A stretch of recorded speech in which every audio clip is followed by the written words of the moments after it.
No one will. Who will stand against our King?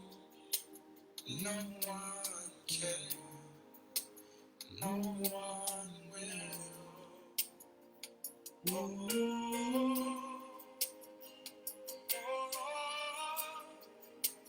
victory belongs to Jesus. Victory belongs to Him.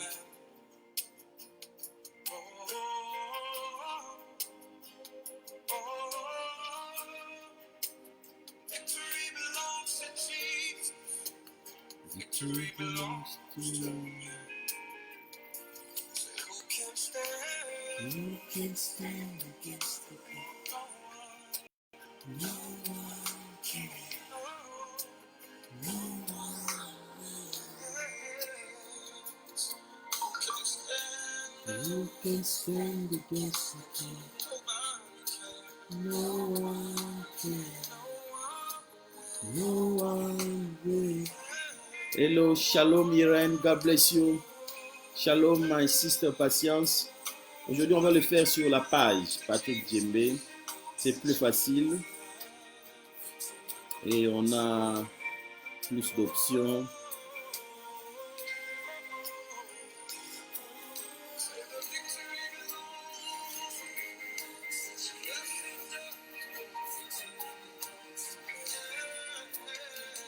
Oh, hello sister Tina.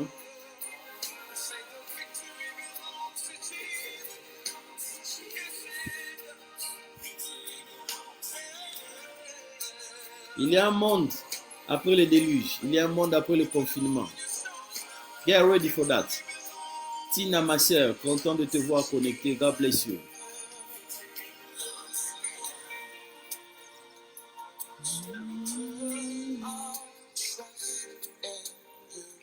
Juste le temps d'informer tous mes amis que c'est ici que nous sommes.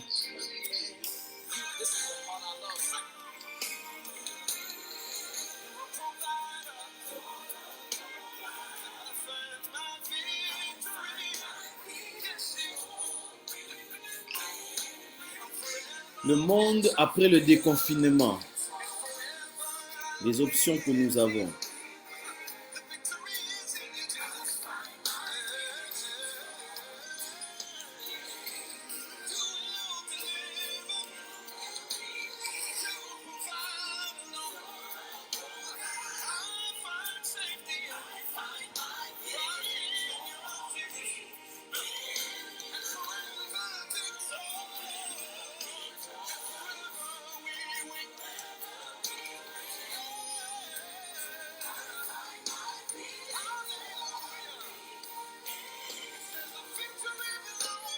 Victory belongs to Jesus.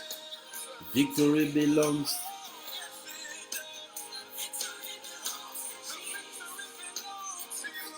Le Seigneur va nous faire du bien. J'espère que ça se passe bien chez vous. Le confinement qui va vers sa fin déjà, par la grâce de Dieu, par la puissance de Dieu. Je sais qu'il y en a qui ont des deuils, beaucoup de gens ont des deuils. Je sais que beaucoup de gens ont des deuils, mais nous savons aussi que nous avons droit à la vie, nous avons droit d'être contents. Nous reconnaissons que la grâce de Dieu sur nous est la chose qui nous garde en vie. Alléluia. Oh.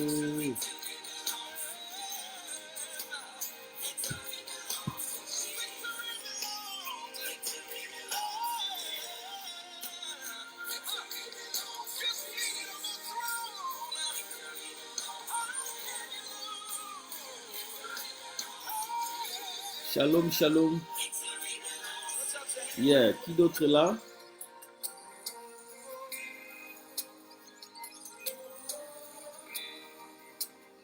J'avais demandé à presque tout le monde de faire cet exercice, de cliquer sur de liker la page Patrick Djembe parce que c'est plus sur cette page qu'on va commencer à faire des vidéos. Et bientôt, ce sera aussi plus sur notre chaîne YouTube. Dieu est bon. Oh. Oh, victory belongs to Jesus. La victoire appartient à Jésus. La victoire appartient à Jésus. Alléluia.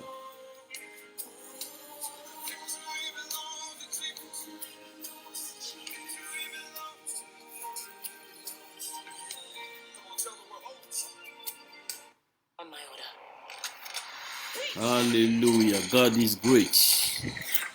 Le Seigneur est là, il nous fait du bien et nous savons que ce qu'il a commencé dans notre vie, il va certainement l'achever.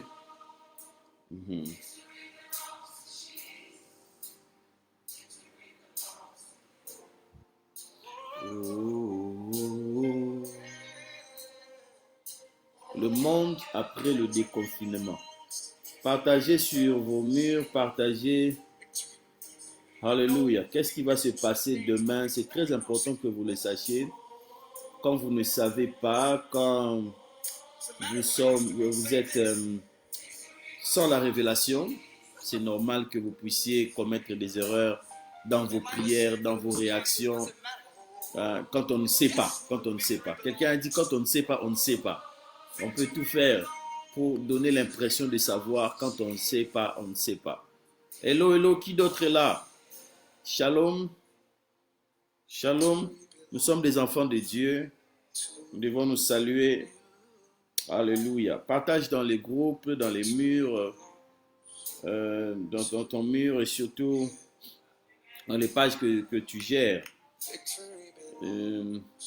Mes vidéos sur mon compte Facebook, certaines vidéos, je n'arrive pas à les partager. Depuis mon live de la fois dernière, c'était même en plein live que j'ai reçu la notification qui me disait ça. Bon, voilà. Anyway, entre-temps, l'évangile, on l'annonce. La Bible dit, dans toutes circonstances, nous devons annoncer l'évangile. Shalom à toi, ma fille Shaïdana. Dorel, merci d'être connecté. Que Dieu te bénisse. Que Dieu te bénisse. Quelque chose est en train de se passer dans le monde de l'esprit et dans le monde physique dans lequel nous sommes. Et quand on n'a pas la révélation de Dieu, quand on ne sait pas ce que Dieu dit, c'est vraiment difficile. Quand on n'a pas la pensée profonde de Dieu. Alléluia. C'est important d'avoir cette pensée profonde du Seigneur, de savoir ce que le Seigneur attend de nous. Alléluia. Victory belongs to Jesus. À la fin, c'est le sang de Jésus qui va gagner. À la fin, c'est le nom de Jésus qui va gagner. Je vais très bien, Shaïdana. Merci de poser la question. Que Dieu te bénisse. Partage sur ton mur. God is doing something. J'ai beaucoup apprécié les réactions que nous avons eues, très positives, du live de la fois dernière, de l'enseignement de la fois dernière, sur l'impact de la Pâque que nous avons célébrée. Alléluia. Le point central de notre foi, c'est que Jésus-Christ est mort, a été enseveli et est ressuscité. Et il est aujourd'hui assis à la droite du Père. Et Maranatha, Maranatha, le Seigneur revient bientôt. Pour nous, c'est une certitude. Pour nous, ce n'est même pas une question, est-ce qu'il va le faire? Est-ce qu'il va revenir? Non. Nous savons que le Seigneur va revenir. Nous savons qu'il va revenir. Et quand il va revenir, il va nous faire du bien. Alléluia. Nous savons que Jésus va revenir. Et pour que cela se passe selon les Écritures, c'est très clair pour nous. Il faut qu'il y ait l'enlèvement. Et nous savons que l'enlèvement aura lieu. Nous nous attendons à ça. Nous nous préparons à cela.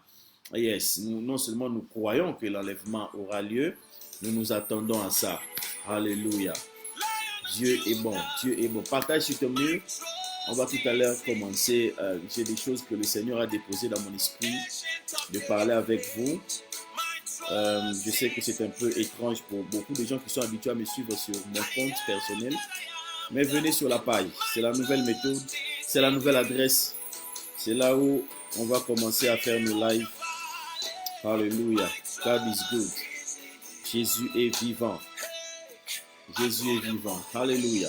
Jésus revient bientôt. Nous nous efforçons malgré les blocages de Facebook à faire parvenir la parole de Dieu. Shalom, shalom. Que Dieu te bénisse, Marlène. God bless you. Yes. Il va y avoir le déconfinement. On ne va pas rester enfermé dans nos maisons éternellement. Chaque chose a son temps. Chaque chose a sa saison. Et les fils d'Issachar, les conseillers de David, eux, ils avaient l'intelligence pour savoir ce que Israël devait faire. Et nous, par la grâce de Dieu, par l'onction du Saint-Esprit, nous avons cette capacité divine de savoir ce que Dieu veut faire, ce que Dieu va faire. Alléluia. Alléluia. Dieu va nous faire du bien. Dieu va nous faire du bien. Alléluia.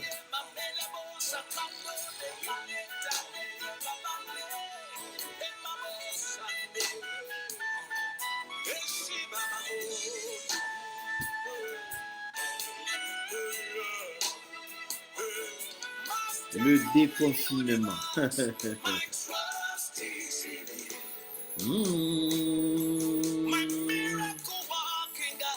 My trust is in you. My trust is in you.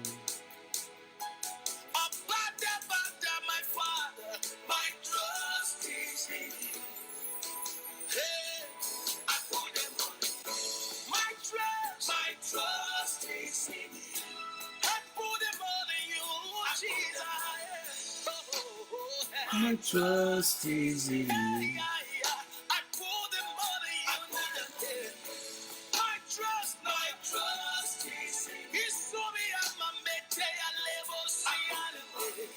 Oh, my trust is in you. Partage sur tes murs, on démarre dans quelques secondes. God is good. God is good. Shalom, ma sœur Annie. Content de savoir que tu es là. Partage sur ton mur. On est en train de vivre une persécution en sourdine. Hein? En tout cas, tous les pasteurs se plaignent de ça. Toutes les servantes de Dieu. Nos lives, on diminue leur visibilité. On nous empêche même de partager dans certains groupes. Des fois, on reçoit des messages où on te dit que tu es ban pour partager pendant, par exemple, une semaine. Moi, on m'a ban pour une semaine. Je ne peux pas partager dans certains groupes, vous voyez. Donc, c'est réel. C'est réel ce qui est en train de se passer. La Bible dit que dans les derniers temps, on va vivre ces choses. Jésus a dit, si on a traité ainsi le bois vert, que fera-t-on au bois sec? Que fera-t-on au bois sec? Et donc, c'est normal. Hein? On ne doit pas en faire, comment je peux dire, en faire big deal, quoi. C'est vraiment normal que nous puissions passer par ça. C'est comme ça, la vérité, elle est toujours combattue. Mais la vérité n'est jamais vaincue. La vérité est la vérité. La vérité reste la vérité. Alléluia. La vérité reste la vérité. Il y a un texte qui vient dans mon esprit que j'aimerais qu'on puisse lire ensemble.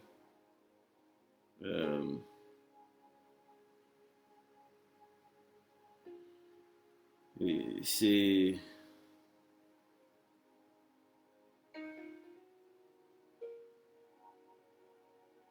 On va lire 3 textes.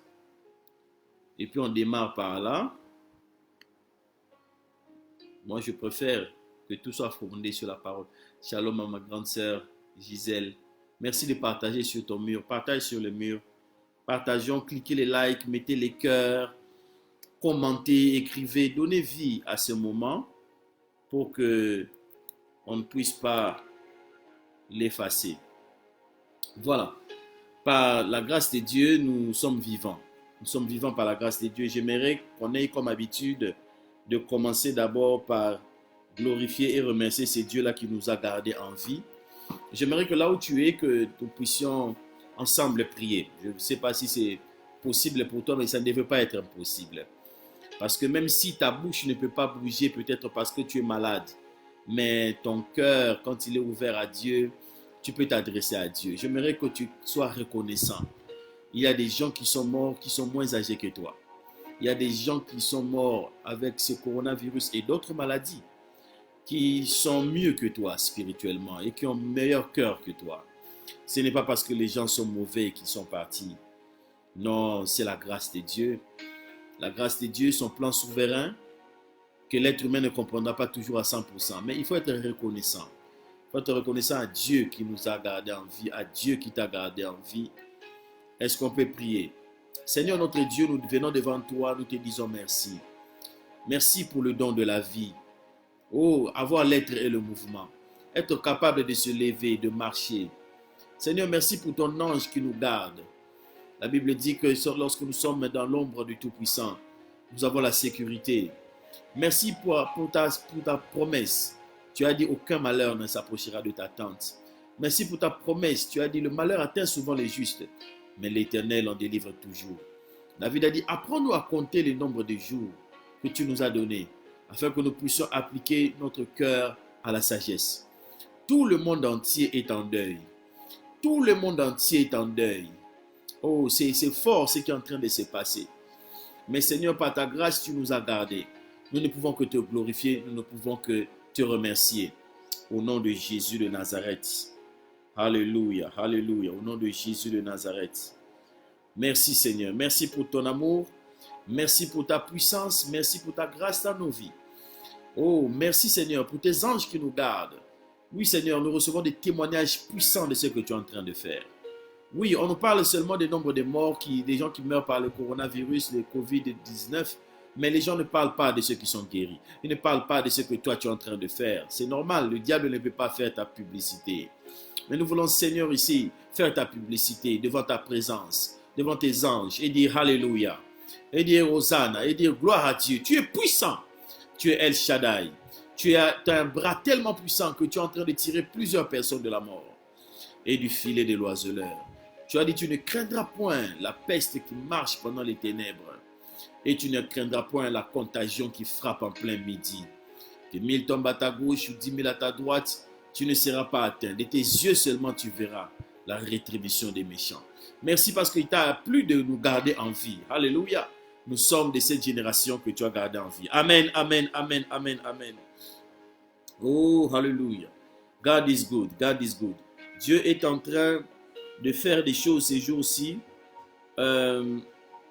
tellement prophétiques, tellement forts, que ça dépasse notre intelligence. J'aimerais qu'on lise un texte.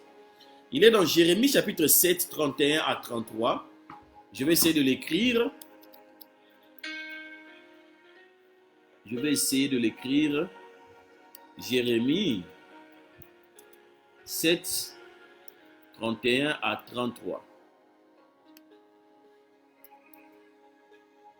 Jérémie 7, 31 à 33. Je vais essayer sur ma Bible pour avoir le texte directement.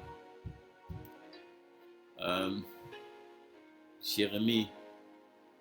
Bon, j'utilise très souvent la version Louis II. C'est plus facile. Jérémie, le 7e chapitre. Alléluia. Dieu nous fait du bien. Qui d'autre vient de nous rejoindre? Quand tu nous rejoins, dis shalom. Oh, shalom, mon frère Delphin. God bless you. God bless you. Merci, Papa Delphin, d'être connecté. J'espère que Maître Timba est aussi là, ainsi que Maman Pélagie. Jérémie 7, le verset que j'ai donné, c'est 31 à 33. Jérémie 7, 31 à 33, la Bible dit ceci. Ils ont bâti des hauts lieux à Tophet, dans la vallée de Ben Hinnom, pour brûler au feu leurs fils et leurs filles, ce que je n'avais point ordonné, ce qui ne m'était point venu à la pensée. C'est pourquoi voici les jours viennent, dit l'Éternel, où l'on ne dira plus Tophet et la vallée de Ben Hinnom, mais où l'on dira la vallée du carnage. Et l'on enterrera les morts à Tophet par défaut de place. En d'autres termes, il y aura tellement de cadavres. Le verset 33 va même plus loin. Les cadavres de ce peuple seront la pâture des oiseaux du ciel et des bêtes de la terre, et il n'y aura personne pour les troubler. Mais moi, ce qui m'intéresse, le verset 32. Mais où l'on dira la vallée du carnage, et l'on enterrera les morts à Tophet par défaut de place. C'est vrai, cette vallée-là se trouvait dans l'Israël antique. Mais maintenant, voici ce qui se passe. Actuellement en Italie, dans le sud de l'Italie, il y a une ville qui s'appelle Tophet. Il y a une ville comme ça qui a pris ce nom-là. Je ne sais pas pourquoi. Tophet. T-O-P-H-E-T. Et c'est étrange. C'est étrange. C'est étrange. Les informations disent l'Italie, par manque d'espace, enterre ses cadavres dans des espaces appelés Tophet. Alors que la Bible l'avait déjà dit dans le livre de Jérémie chapitre 7, 31 à 33. Une parole prophétique qui s'accomplit sous nos yeux. Actuellement en Italie, il y a tellement de morts, tellement de gens qui meurent, surtout les dernières semaines, que les espaces dans les cimetières ne suffisaient plus. Alors on commence à jeter les cadavres en désordre dans la ville de Tophet. Et la prophétie dit dans Jérémie chapitre 7, 31 à 33, elle dit, je ne ris pas parce que je m'en réjouis, non.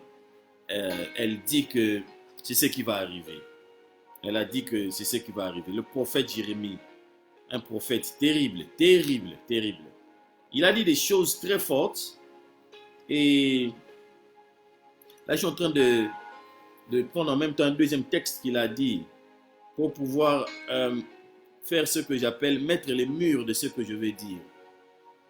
La Bible dit, et c'est le Seigneur qui le dit au prophète, il dit, invoque-moi, je te répondrai, je t'annoncerai de grandes choses, des choses qui sont cachées que tu ne connais pas. Alléluia.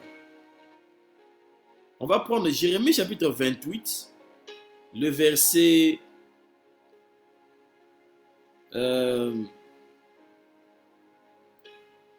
je préfère qu'on commence à partir du verset 1er. Ok? Jérémie 28, on va partir à partir du verset 1er jusqu'au verset 10.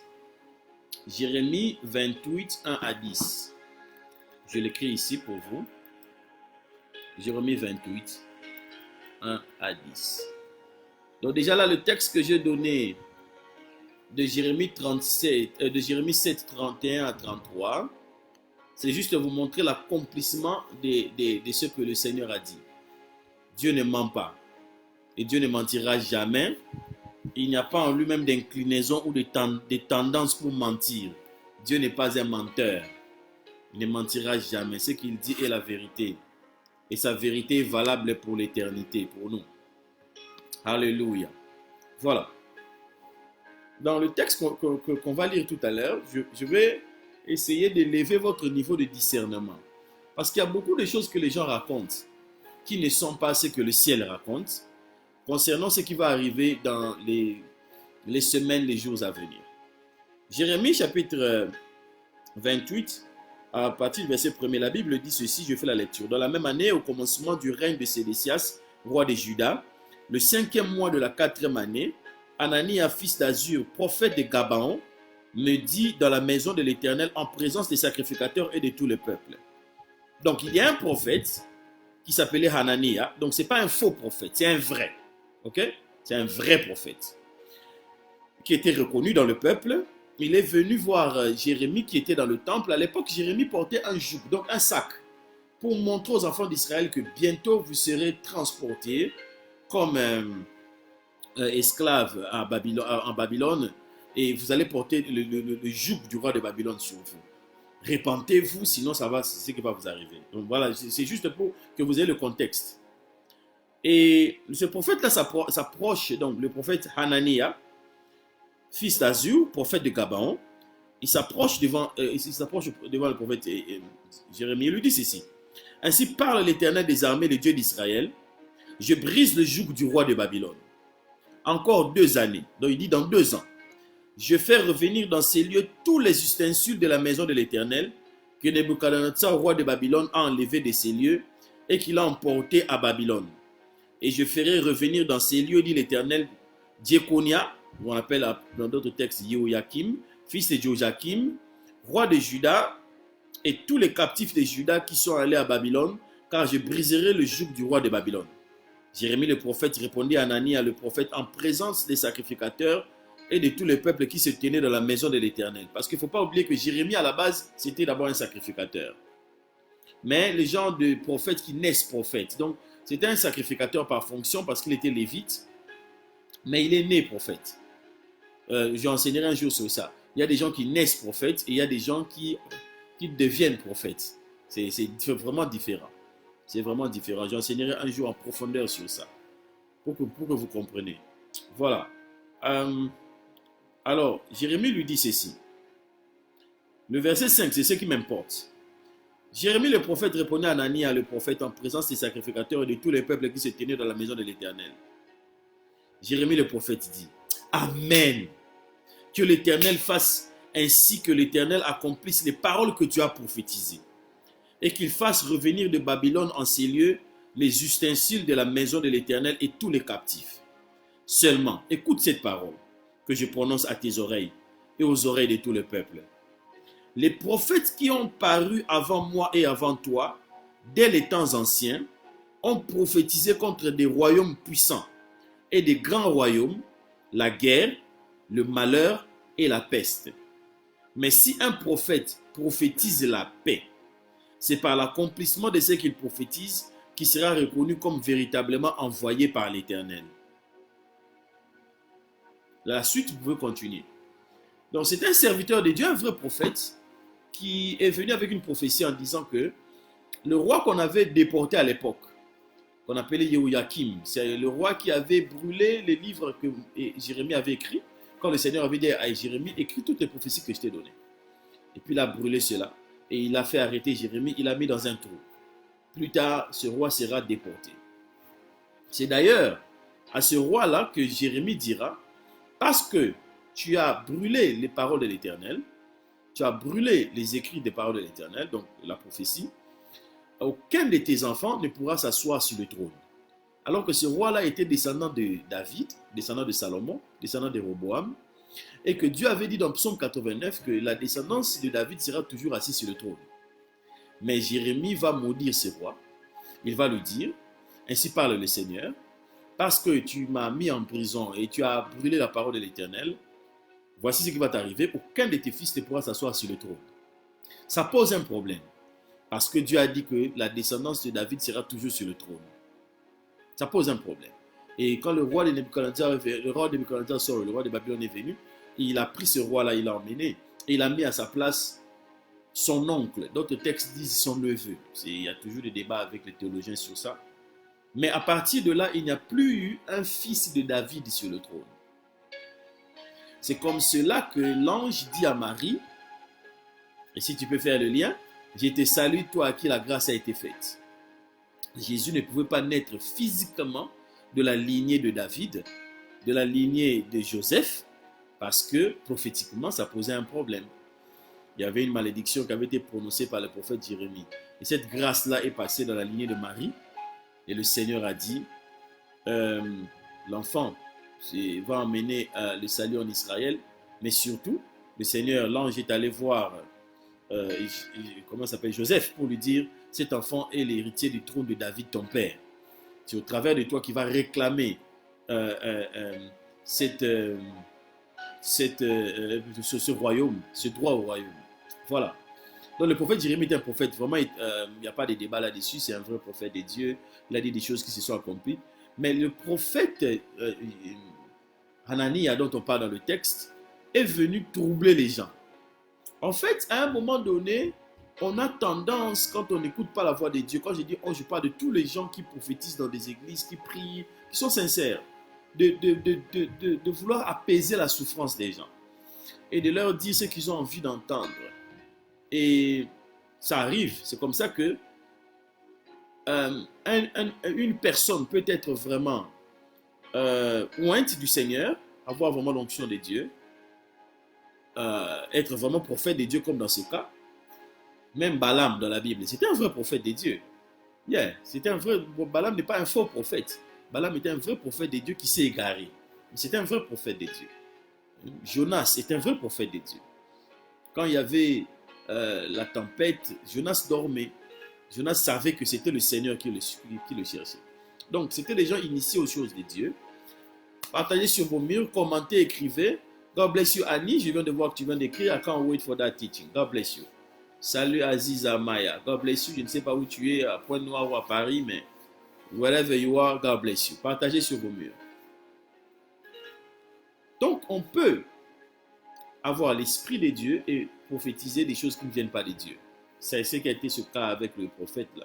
Parce que le peuple était inquiet, le peuple voulait que le roi qui avait été déporté puisse revenir. Et lui est venu leur dire, le Seigneur a dit que le peuple là, dans 2 ans, le roi va revenir. C'était une fausse prophétie. C'était une fausse prophétie. Et Jérémie, ça l'a fait très mal. Surtout qu'il le disait devant les gens. Et Jérémie s'est levé et il lui a dit ceci. Chers collègues, tous les prophètes avant toi et moi ont prophétisé des guerres, ont prophétisé des calamités, ont prophétisé des pandémies, si je peux appeler ça ainsi. Tous les prophètes avant toi et moi. Il dit, mais si maintenant toi tu annonces la prospérité et la paix, amen, mais que cela s'accomplisse. Il savait que ce n'était pas dans le calendrier de Dieu d'emmener la paix en Israël en ce moment-là, puisqu'Israël s'était détourné du Seigneur. Le Seigneur, notre Dieu, parle. Et je sais qu'il est en train de parler à beaucoup de gens. Mais moi, ce qui me fait mal, c'est l'esprit, je ne peux pas dire de manipulation, mais je peux dire d'ignorance. D'ignorance quand même, quand on est en train de faire des liens avec les prophéties d'Apocalypse et ceux qui doivent s'accomplir, les textes de Daniel et ceux qui doivent s'accomplir. Vous savez, beaucoup de gens n'étudient pas la Bible. Ils lisent la Bible, mais ils n'étudient pas la Bible. Il ne faut pas lire la Bible. Il faut étudier la Bible. Ça veut dire méditer, réfléchir là-dessus. La Bible dit que tous les prophètes avant nous, ça c'est dans le Nouveau Testament, la Bible dit que les prophètes du temps ancien, donc les prophètes de l'Ancien Testament, c'est dans le Nouveau Testament qu'on le dit. Et ils ont fait des prophéties qu'ils avaient reçues l'objet de leurs recherches et des investigations. Ça veut dire que la prophétie ne s'arrête pas seulement à il est écrit, mais il faut aussi l'étudier. Il faut l'étudier. Et même les gens qui sont dans le monde de mystique, là, c'est ce qu'ils font. Ils étudient les prophéties. Ils étudient pour savoir quand, comment. Et quand cette pandémie a commencé, qui est vraiment en train qui a pris beaucoup de vies, particulièrement des personnes très âgées, les gens se sont mis à donner des prophéties, à dire, bon, c'est la fin du monde. Je bénis le Seigneur qui nous a permis de venir dire aux gens, ce n'est pas encore la fin du monde. J'ai écrit quelque chose il y a quelques jours sur ma page Facebook, je disais, nous vivons dans les derniers jours, au pluriel, dans les derniers jours, mais nous ne sommes pas dans le dernier jour. Nous sommes dans les derniers jours, mais nous ne sommes pas dans le dernier jour. Les derniers jours ont commencé depuis le temps de Jésus. Hébreux chapitre 1 nous dit, Dieu en ces jours qui sont les derniers, nous a parlé par son Fils Jésus. Vous imaginez? Jésus est mort, ça fait plus de 2000 ans. Mais déjà, au temps de Jésus, on appelait ça les derniers jours. Ok? Donc, que les gens ne viennent pas nous manipuler et produire la peur à nous. Je suis contre cet enseignement qui dit que c'est Dieu qui a créé ou Dieu qui a voulu le coronavirus. Je refuse ça au nom de Jésus. Je refuse ça au nom de Jésus. On doit savoir dans quel temps nous vivons. Amen, amen, amen. Partagez, partagez. Quand vous vous connectez, dites shalom, on veut savoir que vous êtes là. Partagez sur vos murs. C'est faux, ce n'est pas Jésus qui a envoyé le coronavirus, le Covid-19. Dieu ne gagne rien dans la mort des méchants. Non, Dieu est perdant quand les gens meurent. Et déjà, je ne dis pas que tous les gens qui meurent sont des méchants, c'est faux. Il y a un pasteur qui a pris un verset, Ésaïe 26, 20, si ma mémoire est bonne. Hein? Attendez, on va voir ça ensemble. Hein? Ésaïe 26, 20. C'est Ésaïe 26, 20. Attendez, on va voir ça rapidement. Isaïe 26, 20. Il faut que vous soyez éclairés. Il dit ceci, Isaïe 26, 20 dit, va mon peuple, entre dans ta chambre et ferme la porte derrière toi, cache-toi pour quelques instants jusqu'à ce que la colère soit passée. Le verset 21 dit, car voici, l'Éternel sort de sa demeure pour punir les crimes des habitants de la terre, et la terre mettra le sang à nu, elle ne couvrira plus les meurtres. Et il y a des gens qui disent que non, voilà, c'est Dieu qui permet ça, maintenant pour qu'on puisse se cacher contre cette colère, on doit vivre à la maison, on doit rester dans le confinement. Mais attendez, vous pensez que les gens sont idiots, quoi? Ils sont sérieux quand même. Si on doit interpréter la Bible, on doit l'interpréter en sachant dans quel temps nous sommes en train de vivre. Nous ne sommes pas en train de vivre dans le temps de l'ancienne alliance. Nous ne sommes pas en train de vivre dans la dispensation de la loi. Non. Dieu ne peut plus se fâcher contre les hommes. Ça va te choquer. Mais Dieu ne peut plus se fâcher contre les hommes. Parce que Jésus est mort à la croix. Jésus a apaisé la colère de Dieu. Il a fait de lui un royaume fait de sacrificateurs. Alléluia, que nous sommes. Nous sommes son épouse. Et nous attendons le temps qui a été fixé par lui-même pour que nous puissions le rejoindre. C'est ce que nous appelons l'enlèvement. Pour aller célébrer au ciel les noces de l'agneau, pendant que la terre sera sous le joug de l'Antichrist. C'est ce que la Bible nous enseigne. Ce sont des mesures sanitaires que les gens qui s'occupent de la santé ont prises en disant pour stopper la propagation de la maladie, pour se protéger soi-même et pour protéger même les autres. Quand tu tombes malade, vis en quarantaine. C'est une pratique qui a toujours existé. Il y avait même une expression latine pour ça, j'ai oublié. C'est ce qu'on utilisait quand on découvrait que tu avais la lèpre. On te disait, va le plus loin possible, va le plus loin possible des gens. D'ailleurs, le Seigneur avait dit dans les textes que lorsque une personne avait, que Dieu te bénisse mon frère Michael Tambo, God bless you. Merci d'être connecté. Partage sur ton mur, partage dans tes groupes. La Bible dit, et c'est le Seigneur qui parle à Moïse, il dit, lorsqu'une personne aura la lèpre, cette personne, quand elle va vouloir venir au milieu des gens, elle devra crier. Donc, alerter les gens en criant « Impur, impur, impur !» Et lorsque cette personne lépreuse va vouloir s'approcher des gens, les gens vont directement frayer un chemin pour cette personne-là parce que la personne a déjà dit « Je suis impur ». C'est ça même l'exemple que je donne quand je prêche sur la femme à la perte de sang. Les gens qui avaient des pertes de sang, on les mettait dans les bordures des villes et des provinces, si vous voulez, des régions en Israël, un peu comme les lépreux. Et la femme qui avait la perte de sang, si elle devait venir rencontrer Jésus pour être guérie, elle devait crier impur, impur, pour ne pas contaminer les gens par son impureté, en fait par sa maladie, par sa condition. Donc c'était des mesures de l'époque. Et c'est la même chose qui s'est faite. Ce n'est pas que Dieu est tellement fâché, il est en train de se promener sur la terre pour tuer les gens, ok?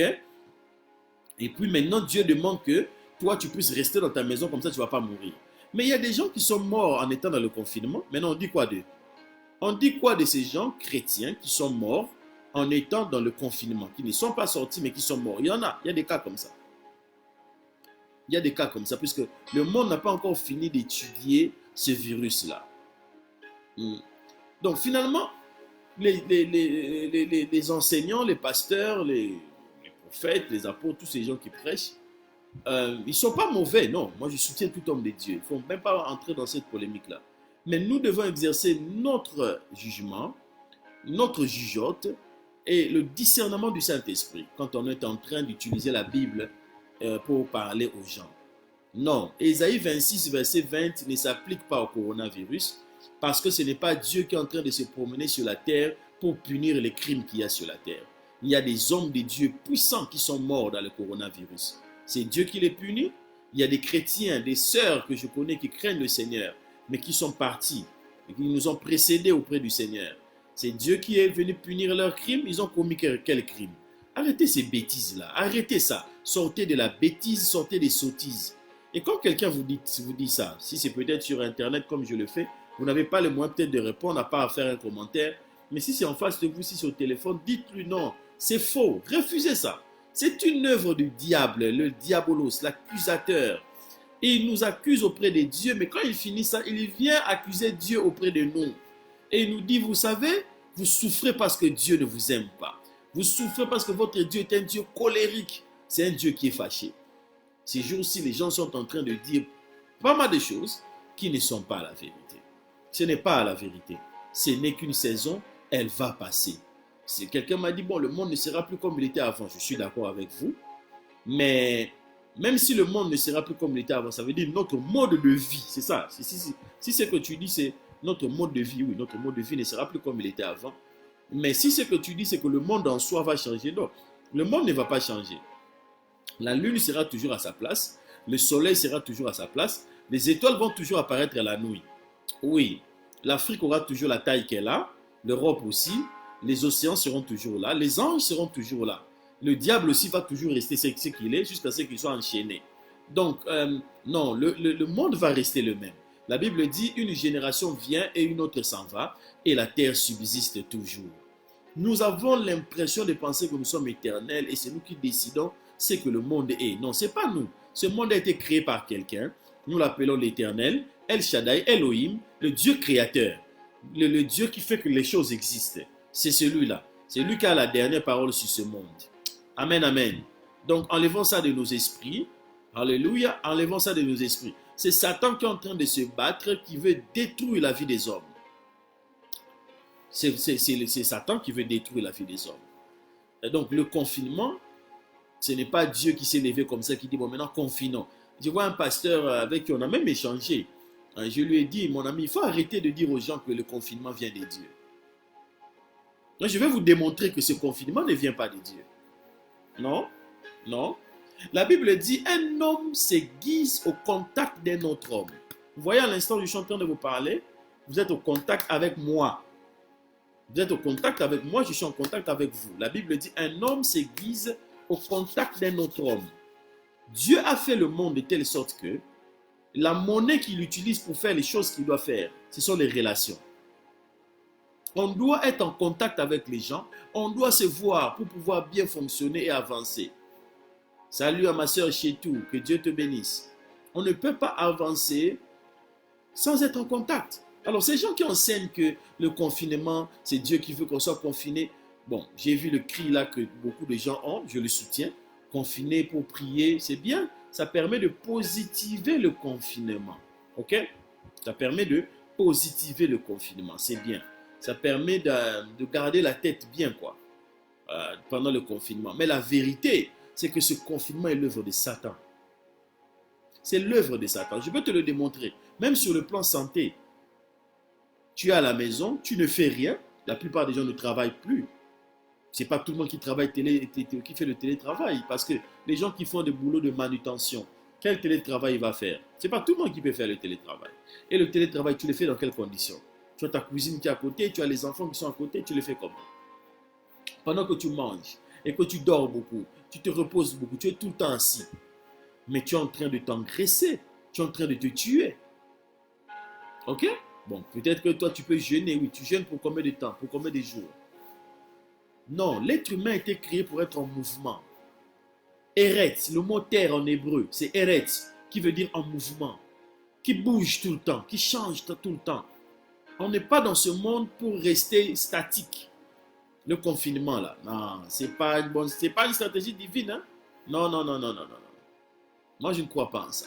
Je ne crois pas du tout en ça. Combien de rêves, de projets ont été suspendus à cause de ce confinement? Il y a des églises qui ne seront plus les mêmes après le confinement. Il y a même des gens qui ne seront plus les mêmes en termes de santé mentale. Est-ce que vous connaissez le nombre de gens qui ont craqué? Le nombre de gens qui ont craqué à cause du confinement. Je ne connais pas la condition de chaque personne. Mais je sais que ce n'est pas une fête. Arrêtez de dire que le confinement vient de Dieu. Préparons-nous au déconfinement. Préparons-nous au déconfinement. J'ai prophétisé, j'ai annoncé que vers la fête de Pâques, pendant la saison pascale, le Covid-19 va commencer à perdre de son pouvoir. Moi, je crois en ça. Je crois que Dieu ne ment pas. J'ai expliqué mes raisons. Non seulement parce que le Seigneur me l'a dit, mais parce que Dieu visite la terre pendant les fêtes de l'Éternel. Et dans le calendrier biblique, il y a les fêtes de l'Éternel, parmi lesquelles il y a la Pâque, Il y a la Pentecôte et il y a la fête des tabernacles vers septembre-octobre. Et pendant les fêtes de l'Éternel, Dieu visite la terre. Il y a des pays qui ont commencé à annoncer le déconfinement. Il y a des pays qui sont carrément ouverts maintenant, qui disent, bon, on en a marre, on ouvre le business et tout. Parce que le vrai esprit qui s'était levé derrière le coronavirus, c'est l'esprit de peur. Et maintenant, remarquez ce qui est en train de se passer. Les gens commencent à avoir de moins en moins peur du coronavirus. Pourquoi? À cause du temps. Les gens, au début, c'était un nouvel animal qu'on ne connaît pas. Le temps de le maîtriser, le temps d'avoir des informations sur ça. Et le temps de comprendre comment le traiter. Avec le nombre de gens qui sont aussi guéris, la peur commence à quitter les cœurs des gens. Et actuellement, il y a un grand mouvement aux États-Unis où les gens se lèvent, ils font des démonstrations, ils font des marches. Mais c'est immense, c'est huge. Les gens qui se lèvent aux États-Unis qui disent non au confinement. Nous disons non au confinement. Nous voulons sortir. Nous voulons que nos enfants aillent à l'école. Non, cette histoire d'apprendre le cours en ligne, là, on n'est pas habitué à ça. Nos enfants, ils n'ont pas seulement besoin d'apprendre, ils ont besoin d'être dans un environnement où ils jouent avec les autres, où ils courent, où ils sautent. C'est quel monde ça? C'est lui qui a créé ce virus, c'est quelqu'un qui a été animé par des démons. Les gens qui ont fait ça, moi je les condamne au nom de Jésus-Christ. Et si on doit les emmener dans un tribunal humain, qu'on les emmène. Mais au ciel, je sais qu'ils sont condamnés. Et le sang de tous ces gens qui sont morts par ce coronavirus est en train de crier vengeance. Ce n'est pas Dieu qui a amené le coronavirus. Dieu n'est pas derrière comment c'est que vous appelez là, le confinement. Non. Come on. Come on. Est-ce que vous savez quelle est l'onction que l'Église est en train de manifester, de dégager quand elle se retrouve ensemble pour prier? Psaume 133 dit, il est bon, agréable pour des frères d'habiter ensemble, car c'est là. Là veut dire quoi pour tous les gens qui sont allés à l'école? Là, c'est un lieu. C'est là que l'Éternel envoie la bénédiction, la vie pour l'éternité. Jacob a dit, ce lieu est redoutable. Et pourtant, moi, je ne le savais pas. On appellera ça Bethel, la porte des cieux, l'église. Vous voyez comment les gens sont contents de se moquer des églises. Hein? Il y a pas mal de gens qui disent, ouais, maintenant on va voir, vous n'allez pas faire vos cultes, on verra ce que vous allez devenir. C'est l'esprit de l'Antichrist. Levez-vous dans la prière, ne soyez pas dans la distraction. N'écoutez pas ces gens-là qui n'ont pas lu leur Bible, qui n'ont pas entendu la voix de Dieu et qui viennent raconter des bobards, des bêtises. Des bêtises. Dieu nous a confinés. Quand ça? Sorry de parler comme ça, je suis tellement énervé au-dedans de moi. Dieu ne nous a pas confinés. Il y a un groupe de gens qui veulent nous prendre en otage. Il y a un groupe de gens qui veulent se faire de l'argent. Maintenant, il y a des gens qui commencent à dire ce qu'on va faire maintenant avec les histoires là de vaccins de Bill Gates, on va nous mettre la marque de la bête ici et sur le front. Vous avez bien lu votre Bible ou pas? Je ne comprends pas les gens. Hein? Tout le monde peut mentir, mais Dieu ne peut pas mentir. Non, Dieu ne peut pas mentir. Jean explique l'origine de sa révélation. Il dit, moi, votre frère Jean, j'étais sur une île appelée Patmos. J'ai reçu ces révélations par Jésus-Christ, par l'envoi de son ange. Voici ce qu'il m'a montré. Il dit que quand l'Antichrist va se manifester et qu'il va prendre le contrôle du monde, on va mettre la marque sur le revers de la main et sur le front. Une marque, on parle d'une marque. Et il dit que c'est ici maintenant que celui qui a de l'intelligence comprenne. Dans d'autres termes, c'est quelque chose, quand tu n'as pas l'intelligence là, tu ne peux pas comprendre. Ça veut dire que c'est un mystère. Il dit le chiffre que j'ai vu, c'était 666. Et 6 dans la Bible, c'est le chiffre de l'homme. L'homme ayant été créé le 6e jour. Donc ça va être le règne de l'homme. L'homme va régner. L'homme va régner. Je n'ai rien contre les gens qui se battent pour le droit de l'homme. Moi aussi je crois au droit de l'homme. Mais je crois que l'humanisme célèbre trop l'homme. Vers le 19e et le 20e siècle, les gens ont annoncé la mort de Dieu. Nietzsche a dit Dieu est mort. Dieu est mort, qui vit? Jean-Paul Sartre a dit Dieu ne peut pas exister et puis l'homme est libre. Or l'homme est libre. Donc, il met 3 points de suspension. L'homme veut devenir Dieu. Et l'homme a pensé qu'il est Dieu. Quand cette marque-là va commencer à agir, elle sera imposée de telle sorte que les gens disent on ne pouvait pas acheter ni vendre sans avoir la marque. Bon, maintenant, moi, tout le monde connaît ma position sur le vaccin. Moi, j'ai dit que ces vaccins-là, on doit faire leurs tests d'abord là où il y a beaucoup de morts. C'est normal. En Angleterre, en Italie, en France, aux États-Unis, c'est là qu'il y a beaucoup de morts. Mais ça, en Afrique, c'est réveiller encore notre mémoire collective de ce qu'on a vécu d'atroce avec ces vaccins-là. Mais maintenant, si on dit que pour voyager en Europe, il te faut un vaccin contre le coronavirus. D'abord, s'il y a un vaccin réellement prouvé scientifiquement, et si le coronavirus règne, quand tu as le vaccin, tu te protèges toi contre le coronavirus. Parlons de vrais vaccins. On n'est pas dans des scénarios complotistes là, des vaccins avec des puces, non. Je vais arriver jusque-là. Bon, donc si c'est un vaccin vraiment bien, un vaccin dont on n'a pas trompé les gens, c'est un vaccin normal, c'est pour te protéger toi. C'est pour ton bien. Et il y a des pasteurs qui disent que le vaccin là, ça va être la marque de la bête. Quand même. Pour aller dans certains pays africains, le Congo, je parle du Tchad et tout, enfin, il y a toute une carte de certains pays dans le monde où avant d'aller là-bas, tu dois te faire vacciner. Tu dois avoir le vaccin contre la fièvre jaune, contre la tuberculose. C'est pour ta protection à toi. Là, on n'a pas dit que c'était la marque de la bête. Ils disent non, dans le vaccin là, il va y avoir une puce qui va faire que ça va être la marque de la bête. Moi, je ne sais pas, j'ai prié, j'ai réfléchi à ça. I don't believe in these things. Non. Je crois que il y a un monsieur qui s'appelle Bill Gates avec ses camarades qui veulent se faire de l'argent. Les dieux de ce siècle, c'est l'argent. Ils veulent se faire de l'argent et nous devons nous lever contre ça parce que nous ne sommes pas à vendre au nom de Jésus. Mais est-ce qu'ils sont les seuls à faire des vaccins? Il y a beaucoup de pays qui sont en train de chercher la solution sur les vaccins. Et puis le vaccin, ça va être appliqué dans des pays où il y a beaucoup de chances que ce coronavirus revienne. Aujourd'hui, c'est clair que l'Afrique a des cas de coronavirus, mais pas comme en Occident. Et nous nous levons contre la malédiction de ces gens qui disent que bientôt en Afrique, les gens auront tellement le coronavirus qu'il y aura des cadavres dans toutes les rues. Ça ne va pas arriver, au nom de Jésus. J'ai dû tout mon temps expliquer la grâce que Dieu a déposée sur l'Afrique et je sais que ça ne va pas du tout arriver. Ça, je ne m'inquiète même pas sur ça. Mais je ne veux pas qu'on puisse vous faire avaler des choses. Bien aimés, nous et l'Antichrist, on ne va pas se rencontrer. Comme dit le Bishop Noel Jones dans un de ses enseignements que j'ai aimé, Cancel my appointment, I'm not coming. Le titre c'était ça. Donc annule mon rendez-vous, je ne viens pas. Un message puissant de Bishop Noel Jones. Je suis d'accord avec lui. Il n'y aura pas de rencontre, nous et l'Antichrist. Nous serons enlevés. Oh my God. Oh my God. Nous serons enlevés. Moi, je crois en l'enlèvement, les amis. Moi et l'Antichrist, on ne va pas se rencontrer.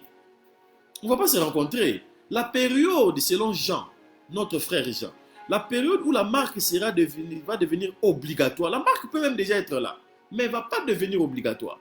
Elle ne va devenir obligatoire que pendant le règne de l'Antichrist, où la Bible ment, où la Bible dit la vérité. Or, je sais que la Bible ne ment pas, elle dit la vérité. Elle dit la vérité. Le vaccin, là, ce n'est pas la marque de la bête. Non, non, non. Il ne faut pas nous prendre comme des gens qui ne sont pas allés à l'école. Non, on parle d'une marque, d'une empreinte. Come on. Come on. Et les gens sont en train de réveiller toute forme de vidéos où on montre la puce là et tout. Moi, je sais qu'il y a un monsieur qui s'appelle Bill Gates qui a en lui l'esprit il est assoiffé d'argent. Il veut se faire de l'argent dans son histoire là. Ça, je sais, je crois que le gars là, il a un agenda que nous, on ne maîtrise pas. Il veut se faire de l'argent. Mais de là à dire que moi et toi, mon frère, ma soeur qui me suit, on va rencontrer l'Antichrist. L'Antichrist va venir, il va imposer sa marque et tout. C'est un enseignement faux, c'est une hérésie. Sortez de ces enseignements faux qui créent en vous la peur. Attendez. Jésus dit qu'il va venir comme un voleur. Mais un voleur vient pour voler, non? Ok. Donc, il ne signale pas à ces gens-là qu'il est en train de venir. En d'autres termes, en ce qui concerne l'enlèvement, le Seigneur Jésus ne va pas signaler au monde qu'il bientôt va faire l'enlèvement. Non.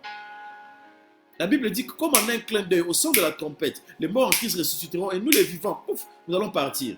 au son de la trompette. Le son de la trompette, c'est une activité angélique. Ça veut dire qu'il y a un ange qui va proclamer ça dans le ciel.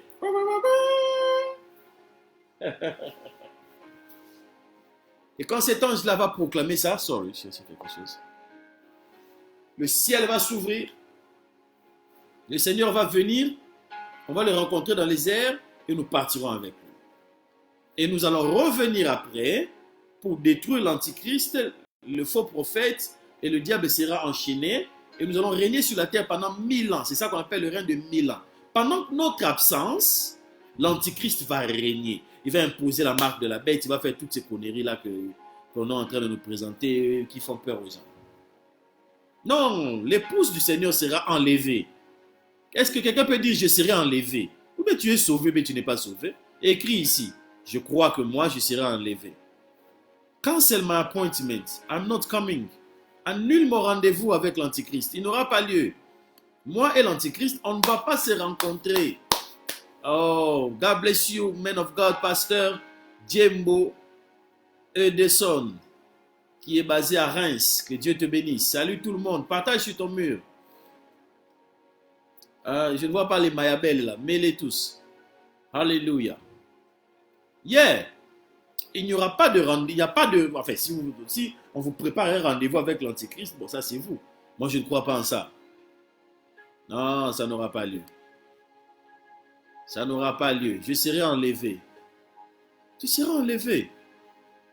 Tu seras enlevé. Le Seigneur n'a pas menti. Tu ne vas pas voir cette histoire-là de marque qu'on va mettre. Ça n'aura pas lieu. Come on. Béni soit le Seigneur pour l'église chrétienne de l'État de Texas. Les chrétiens de Texas sont en train de se lever contre ce vaccin, tu n'as pas idée. Et leur drapeau, et plutôt leur banderole disent, moi, je n'aurai pas la marque de la bête. Ça m'a trop fait rire. Mais non, c'est pour dire que les gens refusent ça. Ça ne va pas se faire aussi longtemps que l'église est là. L'apôtre Paul, en répondant aux questions des Corinthiens et plutôt des gens de Thessalonique, aux Thessaloniciens, il dit, l'antichrist, son esprit agit déjà, l'esprit de l'antéchrist opère, mais il dit ceci, il faut que celui qui l'empêche parte avant qu'il puisse se manifester. Mais pour le moment, l'antichrist opère en mode mystère, ça veut dire qu'il se cache. Est-ce que tu peux partager à quelqu'un ici? I will be raptured. Yes. Il opère d'une manière cachée, codée. Ok? On est d'accord sur ça? Gloire à Dieu. Ok, on y va. Le monde après le déconfinement. Il y a des gens qui ont vécu ce genre d'expérience, ça veut dire être enfermés, confinés dans un coin. Et moi, je vous ai démontré que le confinement actuel ne vient pas de Dieu. Non. Dans la Bible, il y a eu des confinements. Les enfants d'Israël ont été confinés par le Seigneur lui-même. La nuit de la Pâque, où ils ont mangé l'agneau, ils ont mis le sang sur le linteau de leur porte, ils ont mangé avec des herbes vertes, ils étaient debout quand ils mangeaient. Les apôtres ont été confinés pendant 10 jours, depuis que le Seigneur était enlevé. Ils ont été confinés pendant plusieurs jours, ils étaient dans la prière, et ils attendaient la promesse du Père. Ils ont reçu l'onction ces jours-là. Il y a la femme qui avait le problème d'argent, qui allait voir le prophète Élisée. Élisée lui a dit, va, prends les vases de tes voisins et puis confine-toi, ferme-toi dans ta maison et commence à verser cette huile. Tu verras ce que Dieu fera pour toi. Elle a fait cela et elle avait tellement d'huile là que maintenant après, elle est allée vendre dans le marché. Il y a des choses que Dieu fait dans le secret. Dans le secret. On en parlera plus tard encore. Le mystère du lieu secret. Il y a un lieu secret en nous. Il faut savoir comment y aller. Jésus a dit, quand tu pries, entre dans ta chambre, ferme ta porte. Et ton Père qui écoute la prière qui se fait dans les lieux secrets t'exaucera. Alléluia. Donc le confinement, rien de mauvais en termes de principe. Mais ce confinement-ci, non, c'est le diable. C'est le diable, ce confinement-ci. Maintenant, quelqu'un me dira, mais est-ce que le Seigneur a permis? Oui, le Seigneur a permis. Je suis d'accord avec vous que le Seigneur Jésus a permis. Oui. Mais est-ce que le Seigneur Jésus l'a voulu? Ça veut dire, est-ce que c'est la volonté absolue de Dieu? Non. Est-ce que c'est la volonté permissive de Dieu? Oui. Il est écrit qu'il dit qu'une chose arrive sans que l'Éternel ne l'ait autorisé. Je crois en ça. Et le Seigneur l'a révélé à des gens, beaucoup de prophètes. Il y a quelqu'un qui me dit, mais bon, les prophètes n'ont pas parlé de cette histoire de coronavirus avant. Je dis, mais peut-être que ton problème, c'est que le prophète que toi tu connais n'en a pas parlé. Peut-être ça. Mais dire que Dieu n'a pas révélé ça à ses serviteurs, ça c'est faux. La Bible dit que Dieu ne fait rien sans avoir révélé ses secrets à ses serviteurs et les prophètes. En d'autres termes, il n'y a rien qui a ce monde que Dieu ne le révèle d'une manière prémonitoire à ses serviteurs. Et il y a beaucoup de prophètes, beaucoup de servants de Dieu qui ont eu ces révélations, qu'un jour les églises seront fermées, tout le monde sera dans leur maison. Le plus vieux que je connais qui a donné cette révélation, il est déjà mort, le pasteur David Wilkinson. Il avait écrit un livre qu'on appelle La croix et le poignard. C'était devenu même un film sur comment il a pu gagner des gangsters de New York et les emmener au Seigneur. Il a aussi écrit un grand livre vraiment puissant. Moi, je ne trouve pas ma copie. Si quelqu'un peut l'acheter en ligne, tu pourras le titre, c'est La Vision. Dans ce livre-là, il ne fait que parler de ce que Dieu lui a montré qui va arriver. Et le Seigneur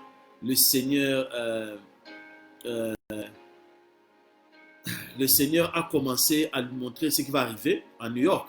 Il a parlé des morts à New York, comment est-ce qu'à un moment donné, New York, les gens seront en train de mourir. Bon, Dieu lui a dit ça et il a annoncé ça. Donc, il ne faut pas dire que Dieu n'a pas dit ça. Et je pense que David Wilkinson en a parlé en 1986. Vous imaginez? Ça fait quoi? Ça fait 34 ans. Ça fait 34 ans que Dieu avait révélé ça à David Wilkinson. Donc, si ton pasteur n'a pas eu cette révélation, ça ne veut pas dire que Dieu ne l'a pas révélé. Dieu l'a permis, mais Dieu ne l'a pas voulu. Nous sommes en guerre. Il y a un groupe de gens qui veut s'enrichir plus qu'avant et faire avancer leur agenda du gouvernement mondial. Est-ce que le gouvernement mondial est un plan? Oui. Est-ce que le gouvernement mondial, les gens l'ont essayé? Mais oui, même Charlemagne voulait avoir le gouvernement mondial. Napoléon voulait contrôler toute l'Europe, c'était le gouvernement mondial. Même le monsieur là, le bandit, là, l'assassin, le raciste, Hitler, il voulait un gouvernement mondial.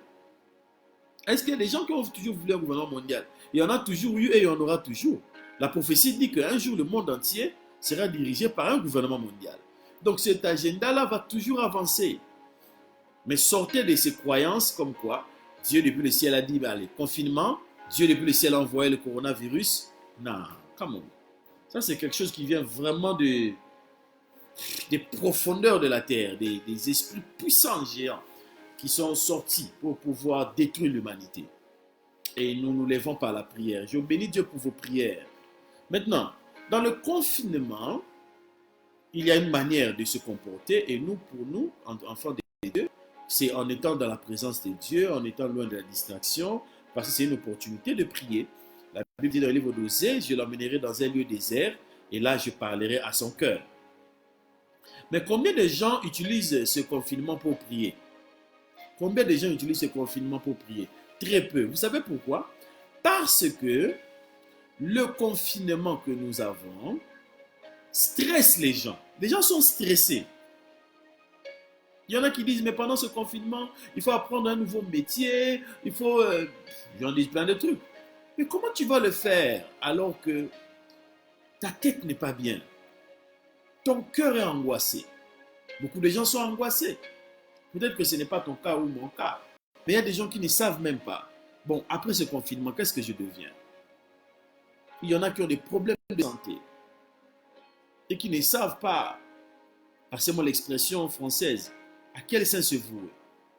Vous voulez que pendant le confinement ici, il puisse prier. Il va prier comment? Il va prier comment? Il va prier comment? That's the thing. Il va prier comment? Oh non, pendant le confinement, il faut faire une petite formation en ligne. Mais tu vas faire la formation en ligne comment? Ta tête même ne marche pas. Tu as pas mal de questions que tu te poses. Et les médias sont là pour te pomper toutes les informations qui vont te faire peur. Peur, peur. Le démon qui avait été largué, c'était l'esprit de peur. Et actuellement, cet esprit est vaincu par la prière et par la parole. Les gens ont de moins en moins peur. Les gens savent que la maladie est là, c'est sérieux. Il faut se protéger, mettez les gants, les masques, tout ce que vous voulez. Mais la réalité aussi, c'est que l'esprit de peur est en train de perdre le pouvoir. Et comment il est en train de perdre le pouvoir? À cause de vos prières, à cause de nos prières, à cause de la parole de Dieu qui est proclamée. Voilà pourquoi depuis un certain temps, je ne sais pas, sur Facebook, on est en train de censurer nos vidéos, on empêche la visibilité de nos vidéos. Comment tu peux imaginer que tu as 3000 amis, tu fais une vidéo et il y a à peine 200 personnes qui ont suivi ça? Comment tu peux avoir une page où tu as des milliers de gens qui ont liké, mais tu fais une vidéo et tu as... Et beaucoup de gens se plaignent de ça, pas seulement moi, beaucoup de pasteurs se plaignent de ça. Parce que nous donnons une information contraire à ce que les médias disent.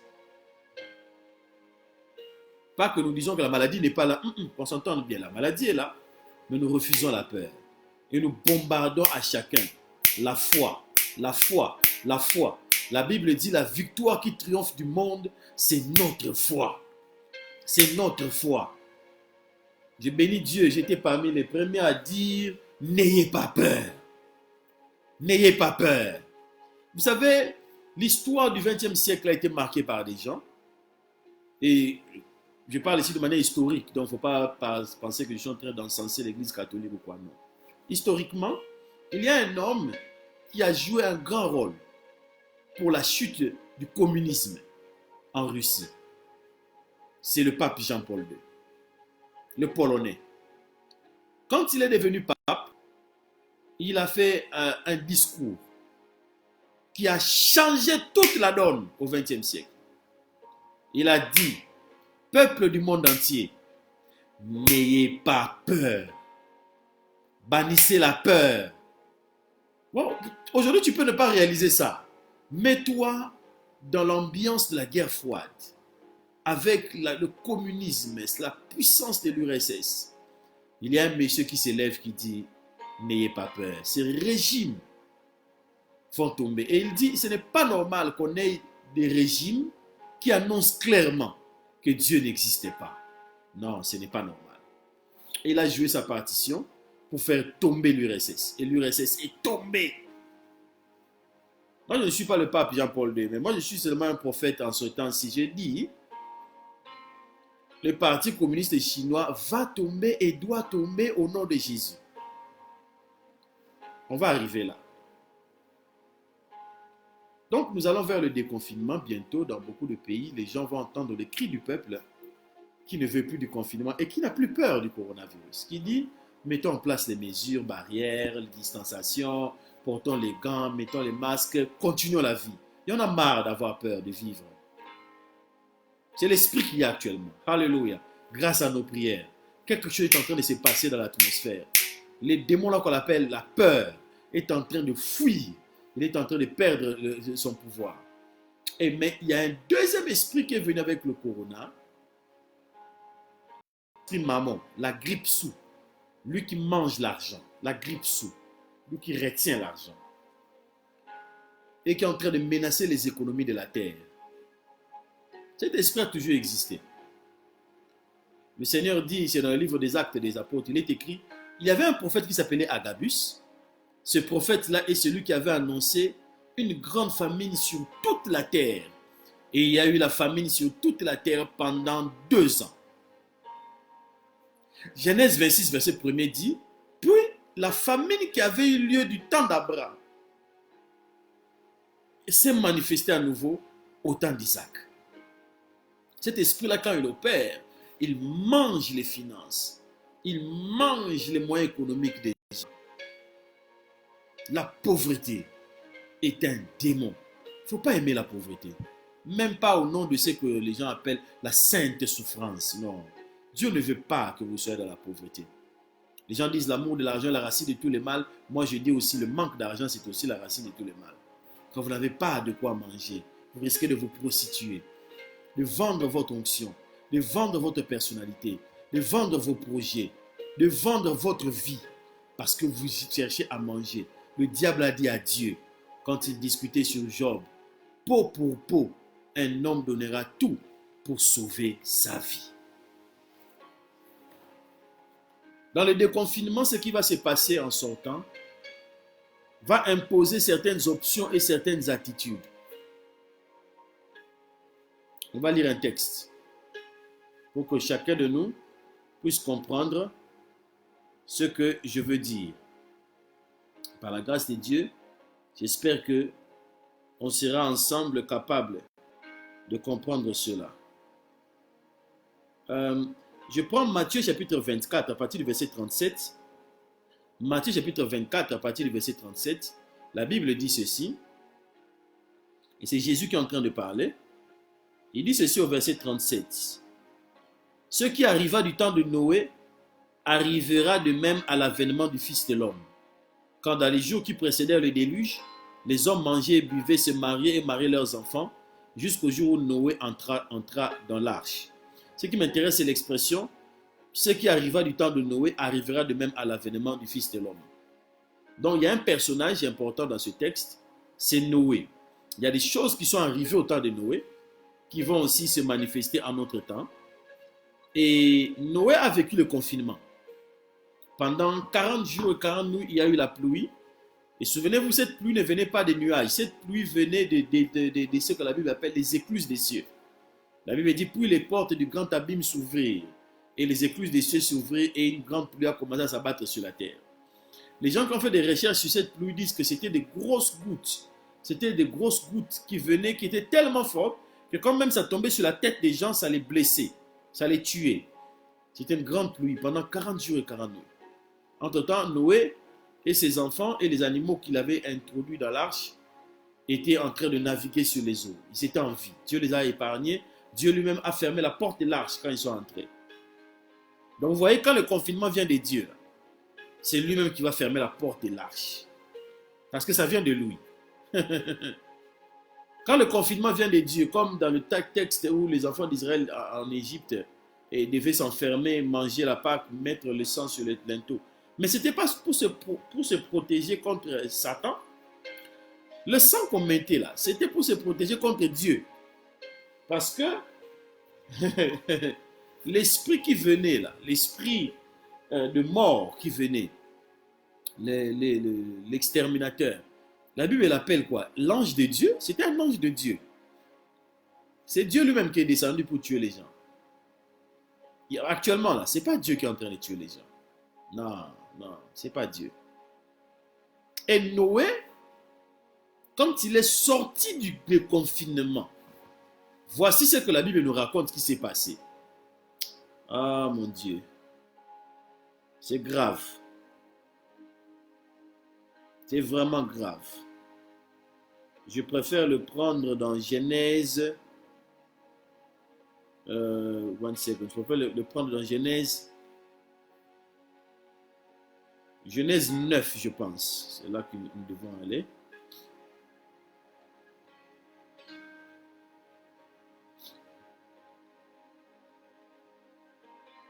One second. Donc Genèse 6, Dieu se fâche. 7, le déluge. 8, Dieu fait l'alliance avec Noé.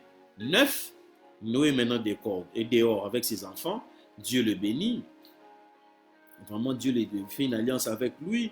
Il le bénit, il dit, soyez féconds, multipliez-vous, répandez-vous sur la terre, et tout, et tout. Et le Seigneur fait l'alliance de l'arc-en-ciel avec Noé. Et le verset 20 dit ceci. Noé commença à cultiver la terre. Je répète, Noé commença à cultiver la terre et planta de la vigne. Il but du vin, s'enivra et se découvrit au milieu de sa tente. Cham, père de Canaan, vit la nudité de son père et il le rapporta dehors à ses deux frères. Alors Sem et Japheth prirent le manteau, le mirent sur leurs épaules et marchèrent à reculons et couvrirent la nudité de leur père. Comme leur visage était détourné, ils ne virent point la nudité de leur père. Et puis après la suite, nous savons que Noé va maudire, pas Cham, mais il va maudire Canaan. Canaan qui est le fils de Cham, mais Canaan qui est aussi le frère de Couche. Couche, ça veut dire noir. Couche, c'est l'ancêtre des noirs. Ok? En Israël, quand tu es noir, tu passes dans la rue, les gens veulent se moquer de toi et ils disent Couchi, Couchi. Le peuple Couche, les descendants là, ils vont aller s'installer vers le Sud-Soudan, ce qu'on appelle actuellement le Sud-Soudan et tout. Et beaucoup de gens du temps de l'esclavage ont utilisé ces versets pour dire que l'homme noir doit être esclave des autres races parce qu'il a été maudit par Noé. C'est faux. Noé n'a pas maudit Couche. Noé a maudit son frère. Couche était aussi fils de Cham. Noé a maudit Canaan. Canaan et Couche, les deux, sont les fils de Cham. Et c'est Canaan qui va mettre au monde ce qu'on va appeler plus tard les Cananéens et tout et tout. Et c'est comme ça que les Cananéens, on va leur ravir la terre, parce que Dieu va donner cette terre-là aux enfants d'Israël qui vont venir avec Moïse et Josué et qui vont les conquérir. Mais il y a des esclavagistes qui ont pris ce verset pour enseigner que Canaan, c'est l'ancêtre des Noirs. C'est faux. L'ancêtre des Noirs, c'est Couche. Et donc voilà, lorsque Noé sort du déconfinement, il y a un nouveau monde. Il y a un monde que Noé ne connaissait pas. Et le monde que Noé ne connaissait pas, c'est un monde où il y a beaucoup de cadavres. Il y a beaucoup de cadavres dans ce monde-là. Vous devez savoir que lorsque le déluge s'arrête, Noé se rend compte qu'il est seul avec ses enfants dans le monde. Et Noé doit s'adapter à la vie. Et la Bible dit, et Noé planta la vigne. La Bible dit, on fait le vin pour se divertir. C'est ce que la Bible dit. On fait le vin pour se divertir. On boit le vin, on prend le vin pour se divertir. Mais la Bible dit aussi, à qui les hélas, à qui les ha, à qui les homas frappés, à ceux qui prennent du vin rouge. Donc, les hélas, les homas frappés, ça veut dire quand les gens sont ivres. Là. Noé, après le déconfinement, a fait une bêtise. Noé est devenu ivrogne. Noé est devenu ivrogne. Comment tu peux expliquer que quelqu'un qui était avec Dieu dans sa présence, qui a entendu la voix de Dieu, qui même a été sauvé, protégé, lui et sa famille, parce qu'on les a trouvés qu'eux étaient entre guillemets saints, je vais corriger ça tout à l'heure, dans quelques secondes. Comment on peut expliquer que après ce même monsieur commence par d'abord boire? Beaucoup de gens sont en train de dire aux gens que le déconfinement là, c'est Dieu qui l'a, plutôt le confinement. Le confinement, le fait qu'on est confiné, c'est Dieu qui veut ça, comme ça l'homme va changer. C'est vrai que le nombre de gens qui lisent la Bible a peut-être augmenté, ou les gens qui ont acheté des Bibles, gloire à Dieu. Mais l'homme ne se répand pas seulement parce qu'on les frappe. Non. Je ne sais pas si vous avez vu les vidéos des gens qui ont trouvé de nouvelles formules pour pouvoir boire ensemble, boire mais en respectant les distances, les mesures là qu'on a mis de 1 mètre, 2 mètres. Je sais pas, moi j'ai vu une vidéo là. Les gars, ils ont une table. Et puis ils s'envoient la table grâce à des fils. Et ils boivent. L'homme ne change pas seulement parce qu'il souffre. Non. Il y avait un monsieur qui aimait beaucoup les femmes. Il aimait trop les femmes. Ce monsieur est en train de mourir. Mais même l'infirmière qui venait pour le traiter dans le lit d'hôpital, le monsieur là cherchait à sortir avec elle. Alors que même physiquement, il était diminué, il n'avait pas la force. Le péché se trouve dans l'homme. Et le péché ne peut être vaincu que par la parole de Dieu. Il faut que quelqu'un annonce la parole de Dieu à l'homme. Ce n'est pas la souffrance qui amène l'homme à la conversion. D'ailleurs, les gens qui se convertissent à cause de la souffrance, les jours où la souffrance n'est plus là, la plupart retournent dans le monde. Pourquoi? Parce qu'ils n'étaient pas convertis. Ils se sont calmés. La Bible dit, comme l'Éthiopien ne peut pas changer la couleur de sa peau et le léopard ne peut pas effacer ses taches, ainsi, vous ne pouvez pas changer. L'homme ne peut pas se changer lui-même. Un homme peut seulement se calmer. Vous savez ce qui se passe actuellement? Les gens se sont calmés. Mais les gens n'ont pas changé. Vous allez voir ce que les gens vont faire quand ils vont sortir. Là. Les gens même ce qu'ils font pendant qu'ils sont dans leur confinement. Le vrai problème, c'est que Noé n'était pas saint. Noé n'était pas saint. Noé et ses enfants n'étaient pas saints. Oh, comment? Noé et ses enfants n'étaient pas saints. Non. Mais, comparé aux gens de leur temps, Noé avait une vie morale plus acceptable. Est-ce que vous comprenez? Que les autres. Et pendant plusieurs années, Dieu était en train de, j'allais dire ça en anglais, de warn, d'avertir les gens pour leur dire que le déluge va arriver. Oui, la Bible dit que Enoch était un prophète, il a prophétisé. Or, Enoch, le septième d'Adam, est l'ancêtre et le grand-père de Noé. Oui. Il a même donné un nom à un de ses fils qu'on appelle Methusalem. Methusalem ou Methuséla. C'est le monsieur qui a vécu le plus longtemps dans la Bible. 900 et quelques années. Son nom, Methusalem, veut dire la paix sera bientôt ôtée de la terre. Enoch était un prophète. Et Enoch a annoncé le déluge. Parce que la méchanceté des gens ne faisait qu'augmenter. Donc Noé, tout simplement, ce qu'il a fait, c'était capter le plan de Dieu, capter la pensée de Dieu et se préparer à ça. Et Noé était moralement mieux que les autres. Mais Noé n'était pas saint, ça veut dire sans péché, non? Vous allez voir ce que les gens sont après les déconfinements ici. Quelqu'un peut dire Amen. Est-ce que quelqu'un peut m'encourager?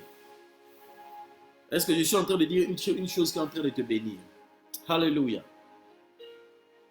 Alléluia. Encourage-moi en disant Amen. Mettez les cœurs, partagez sur vos murs. Les gens se calment. Mais les gens, l'être humain ne peut pas se changer lui-même. Non, pour changer, il faut que celui qui change vienne en toi. Il faut, Jésus a dit à Nicodème, si tu es né de nouveau, tu ne peux pas voir le royaume des cieux. C'est faux cet évangile de dire que la souffrance va amener l'homme à la conversion. À une conversion temporaire. Combien de gens n'allaient pas à l'église parce qu'ils cherchaient le visa en Afrique? Combien de gens ne vont pas à l'église parce qu'ils cherchent à se marier? Et dès qu'ils se marient, ils ne viennent à l'église. Combien de gens cherchent la face de Dieu seulement pour avoir un enfant? Et dès que l'enfant est là, ça devient même une raison pour ne pas venir à l'église. Non, je ne suis pas venu à l'église parce que l'enfant n'avait pas bien dormi. Tu imagines ça? Tu imagines ça? Donc, il faut que la parole de Dieu vienne et que la parole de Dieu change l'homme. Évangéliser. Je pense par contre que c'est le moment d'annoncer l'évangile aux gens. Ça veut dire, tu as un collègue, tu as un ami, tu as un frère, tu as une soeur, tu as des gens que tu connais qui ne sont pas sauvés. Annonce-leur l'évangile. Je te dis, c'est la parole. Ne minimise pas ça. C'est plus puissant que le coronavirus. C'est la parole qui va les toucher. Et le Saint-Esprit qui convainc du péché va leur convaincre de leurs conditions de péché et va les amener au salut. La souffrance n'amène pas l'homme à la conversion. C'est que les gens vont vous montrer après les développements. Ça va vous amener à vous allez vous souvenir de ce que je suis en train de dire aujourd'hui.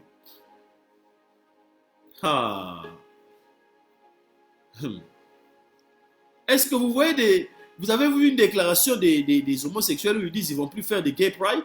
Vous avez vu ça? Il n'y en a pas. Non.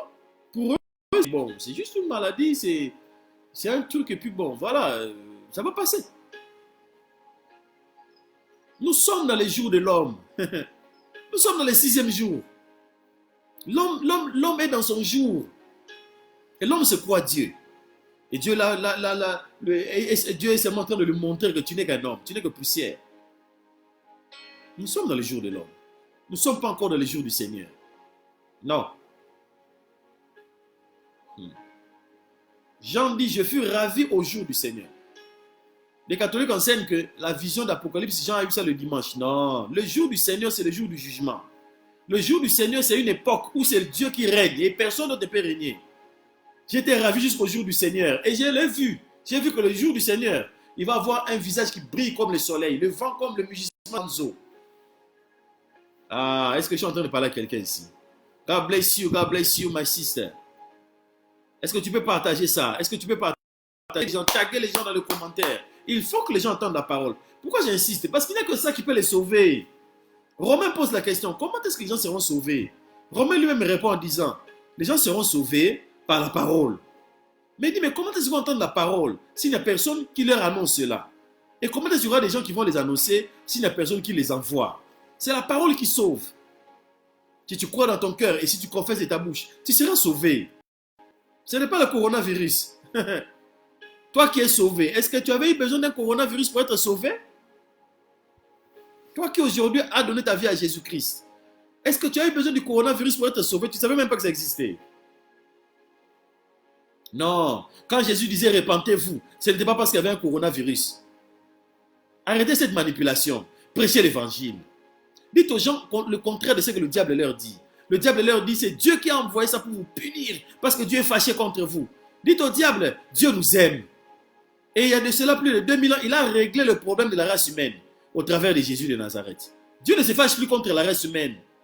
Non, Dieu ne se fâche plus contre la race humaine. C'est faux cet enseignement. C'est faux. Jésus est mort à la croix. C'est fini. Tous ceux qui croient en lui, au travers de Jésus, nous avons le atonement. Nous avons la rédemption. C'est fini. Hallelujah, hallelujah, hallelujah, hallelujah. God bless you, God bless you. Moi, je n'ai pas vu l'association des ivrognes dire non, maintenant on ne va plus boire à cause du confinement. Après le déconfinement, il y a des réalités qui t'attendent. Peut-être que, comme disait un théologien, peut-être que Noé était stressé. Et il explique. Il dit Noé était stressé parce que Noé s'est retrouvé sans camarades.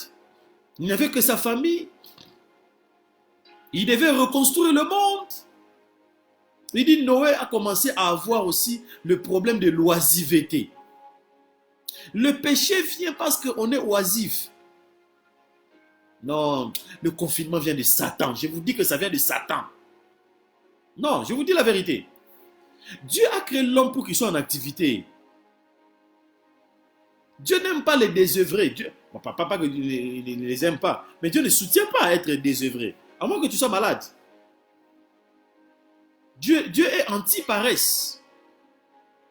Et pour certains qui ne peuvent pas faire le télétravail, être à la maison, c'est de la paresse. Et ce n'est pas facile. Excusez-moi les amis, mais je maudis celui qui a fait ce Covid-19. Je le maudis au nom de Jésus-Christ. La Bible dit que pendant la période où le roi était en guerre, David est parti. David n'est pas parti en guerre, sorry. Et il est resté sur le balcon. Et pendant qu'il n'avait rien à faire, il a vu une femme. Il a vu Bathsheba. Il a vu Bathsheba parce qu'il n'avait rien à faire. Quand vous n'avez rien à faire, vous êtes oisif, vous allez pécher.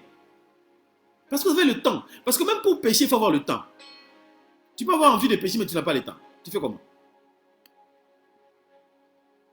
Or, la poursuite de ta destinée est appelée de t'emmener à une vie comme quoi tu n'as même pas le temps pour pécher. Tellement tu es occupé à atteindre les objectifs que Dieu t'a donnés sur la terre. Quand les gens vont sortir du confinement, il y en a qui vont se comporter comme Noé, qui vont boire, qui vont s'enivrer. Conséquence, il y aura des malédictions qui vont venir dans leur famille, comme c'est venu dans la famille de Noé. Ce qui s'est passé avant, après le confinement de Noé, c'est que même un de ses enfants l'a vu nu. Il y en a qui utilisent ce texte pour dire que Noé et son fils avaient commis l'acte homosexuel.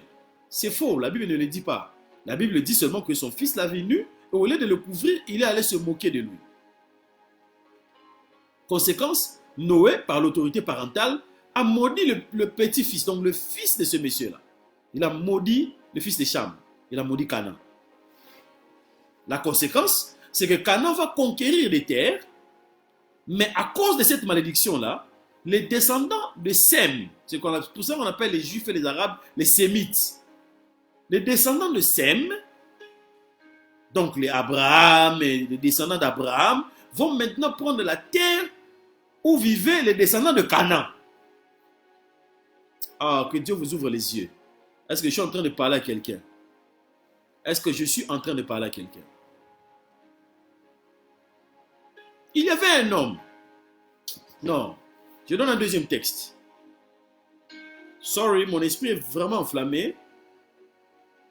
Vraiment enflammé. Genèse 19, le verset 36. Genèse 19, verset 36. Oh non, le confinement là vient de Dieu. Dieu veut qu'on soit confiné. Allez relire vos Bibles. Allez relire vos Bibles en toute humilité. Allez relire vos Bibles. On peut ne pas voir toute la révélation. Et Dieu, par le Saint-Esprit, permet que je dise ces choses pour que tu ailles relire ta Bible. Genèse chapitre 19. Les deux anges arrivèrent à Sodome sur le soir, et Lot était assis à la porte de Sodome. Quand Lot les vit, il se leva pour aller au-devant d'eux et se prosterna la face contre terre. Vous voyez l'histoire? C'est quand les anges viennent pour délivrer Lot de Sodome. Lorsque les gens de Sodome ont appris ça, ils sont venus parce qu'ils voulaient maintenant sortir même avec ces hommes-là. Vous imaginez? Vraiment, vous voulez sodomiser même les anges. Oh my God. Hébreu dit, certaines personnes, après avoir exercé l'hospitalité, ils ont même logé des anges. On parle de Lot. Voilà. Et Lot, prenons le verset 12. Genèse 19. On se promène un peu dans les Écritures.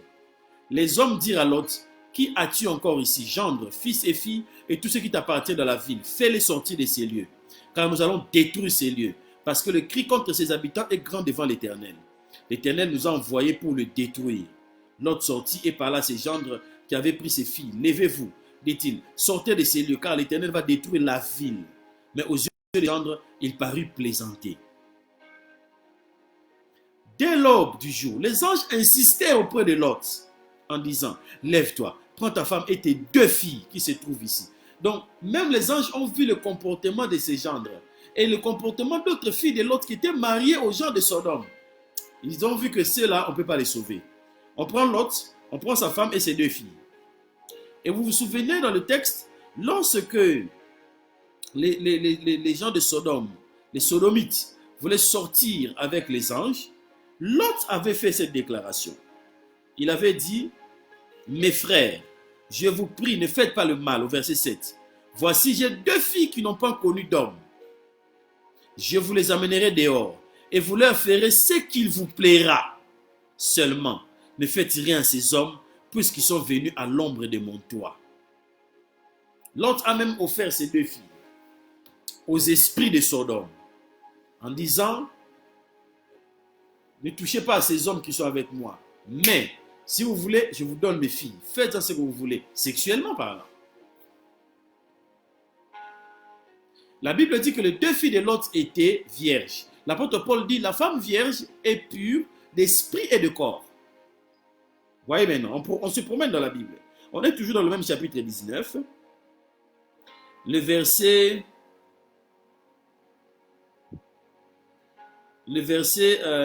16. Et comme il tardait, les hommes le saisirent par la main, lui, sa femme et ses deux filles, car l'Éternel voulait l'épargner. Ils l'emmenèrent et le laissèrent hors de la ville. Après avoir fait sortir, l'un d'eux dit, dont un des anges, il dit, sauve-toi pour ta vie, ne regarde pas derrière toi et ne t'arrête pas dans toute la plaine. Sauve-toi vers la montagne, de peur que tu ne périsses. L'ange choisit pour lui une montagne. Il dit, va dans la montagne. Il dit, va dans la montagne. Et l'autre lui dit, oh non Seigneur, si je trouvais grâce à tes yeux, que tu as montré la grandeur de ta miséricorde à mon égard, mais je ne peux me sauver vers la montagne avant que le désastre m'atteigne, je périrai. Voici cette ville est proche pour que je me réfugie. Elle est petite. Et l'autre va dans une ville qui était à côté, qui s'appelait Tsoar. Au verset 23, on donne le nom, la ville s'appelait Tsoar. Alors l'Éternel fit pleuvoir du ciel sur Sodome et sur Gomorrhe du soufre et du feu de par l'Éternel. Il détruisit ces villes, toute la plaine et tous les habitants des villes et les plantes de la terre. La femme de l'autre regardant en arrière, elle devint une statue de sel. Problème. Il progresse. Après avoir tout détruit, au verset 30, Lot quitta Tsoar pour la hauteur, donc pour la montagne, car sur la montagne avec ses deux filles, car il craignait de rester à Tsoar. Il habita dans une caverne, voilà le confinement. Lui et ses deux filles. L'aîné dit à la plus jeune, notre père est vieux, et il n'y a point d'homme dans la contrée pour venir vers nous, selon l'usage de tous les pays. Viens, faisons boire du vin à notre père, et couchons avec lui, afin que nous conservions la race de notre père. Elles firent donc boire du vin à leur père cette nuit-là. On est encore dans le vin. Et l'aîné alla coucher avec son père.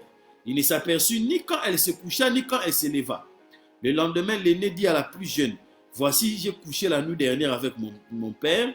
Faisons-lui boire du vin encore cette nuit et va coucher avec lui, afin que nous conservions la race de notre père. » Elles firent boire du vin à leur père encore cette nuit-là, et la cadette alla coucher avec lui. Il ne s'aperçut ni quand elle se coucha, ni quand elle se leva. Les deux filles de Lot devinrent enceintes de leur père. L'aînée enfanta un fils qu'elle appela du nom de Moab. C'est le père des Moabites jusqu'à ces jours.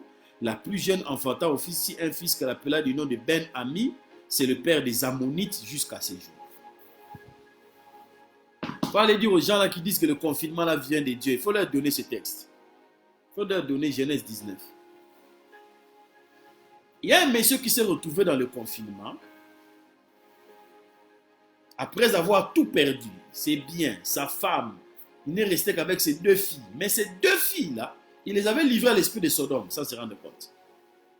Ces deux filles, la Bible dit, la femme vierge est sainte, elle est pure d'esprit et de corps. Mais les deux filles de Lot n'étaient pas pures d'esprit et de corps. Comment tu peux m'expliquer où est-ce qu'elles ont appris qu'il faut qu'on donne un peu de vin à notre papa pour qu'il puisse être ivre? Et vous imaginez vos propres enfants, ses propres enfants ont commis l'inceste avec leur papa. Inceste prémédité, ce n'est pas un viol. Non, d'ailleurs, si on lit les textes, moi je peux même dire que c'est le papa qui a été violé. Quel était l'esprit qui était en train de revendiquer la vie de ces anges-là quand ils étaient à Sodome? C'est le viol. La Bible dit que ces gens-là étaient venus, ils voulaient prendre les anges-là de force, les violer. Ils voulaient les violer. Et plus tard, les filles de Lot ont violé leur papa. Est-ce que vous savez ce qui se passe dans ce confinement? Vous allez être surpris. Quand on va vous donner les rapports des nombres d'enfants battus, des femmes battues, des hommes battus, des hommes violés, des incestes qui sont en train de se produire, vous n'avez pas idée.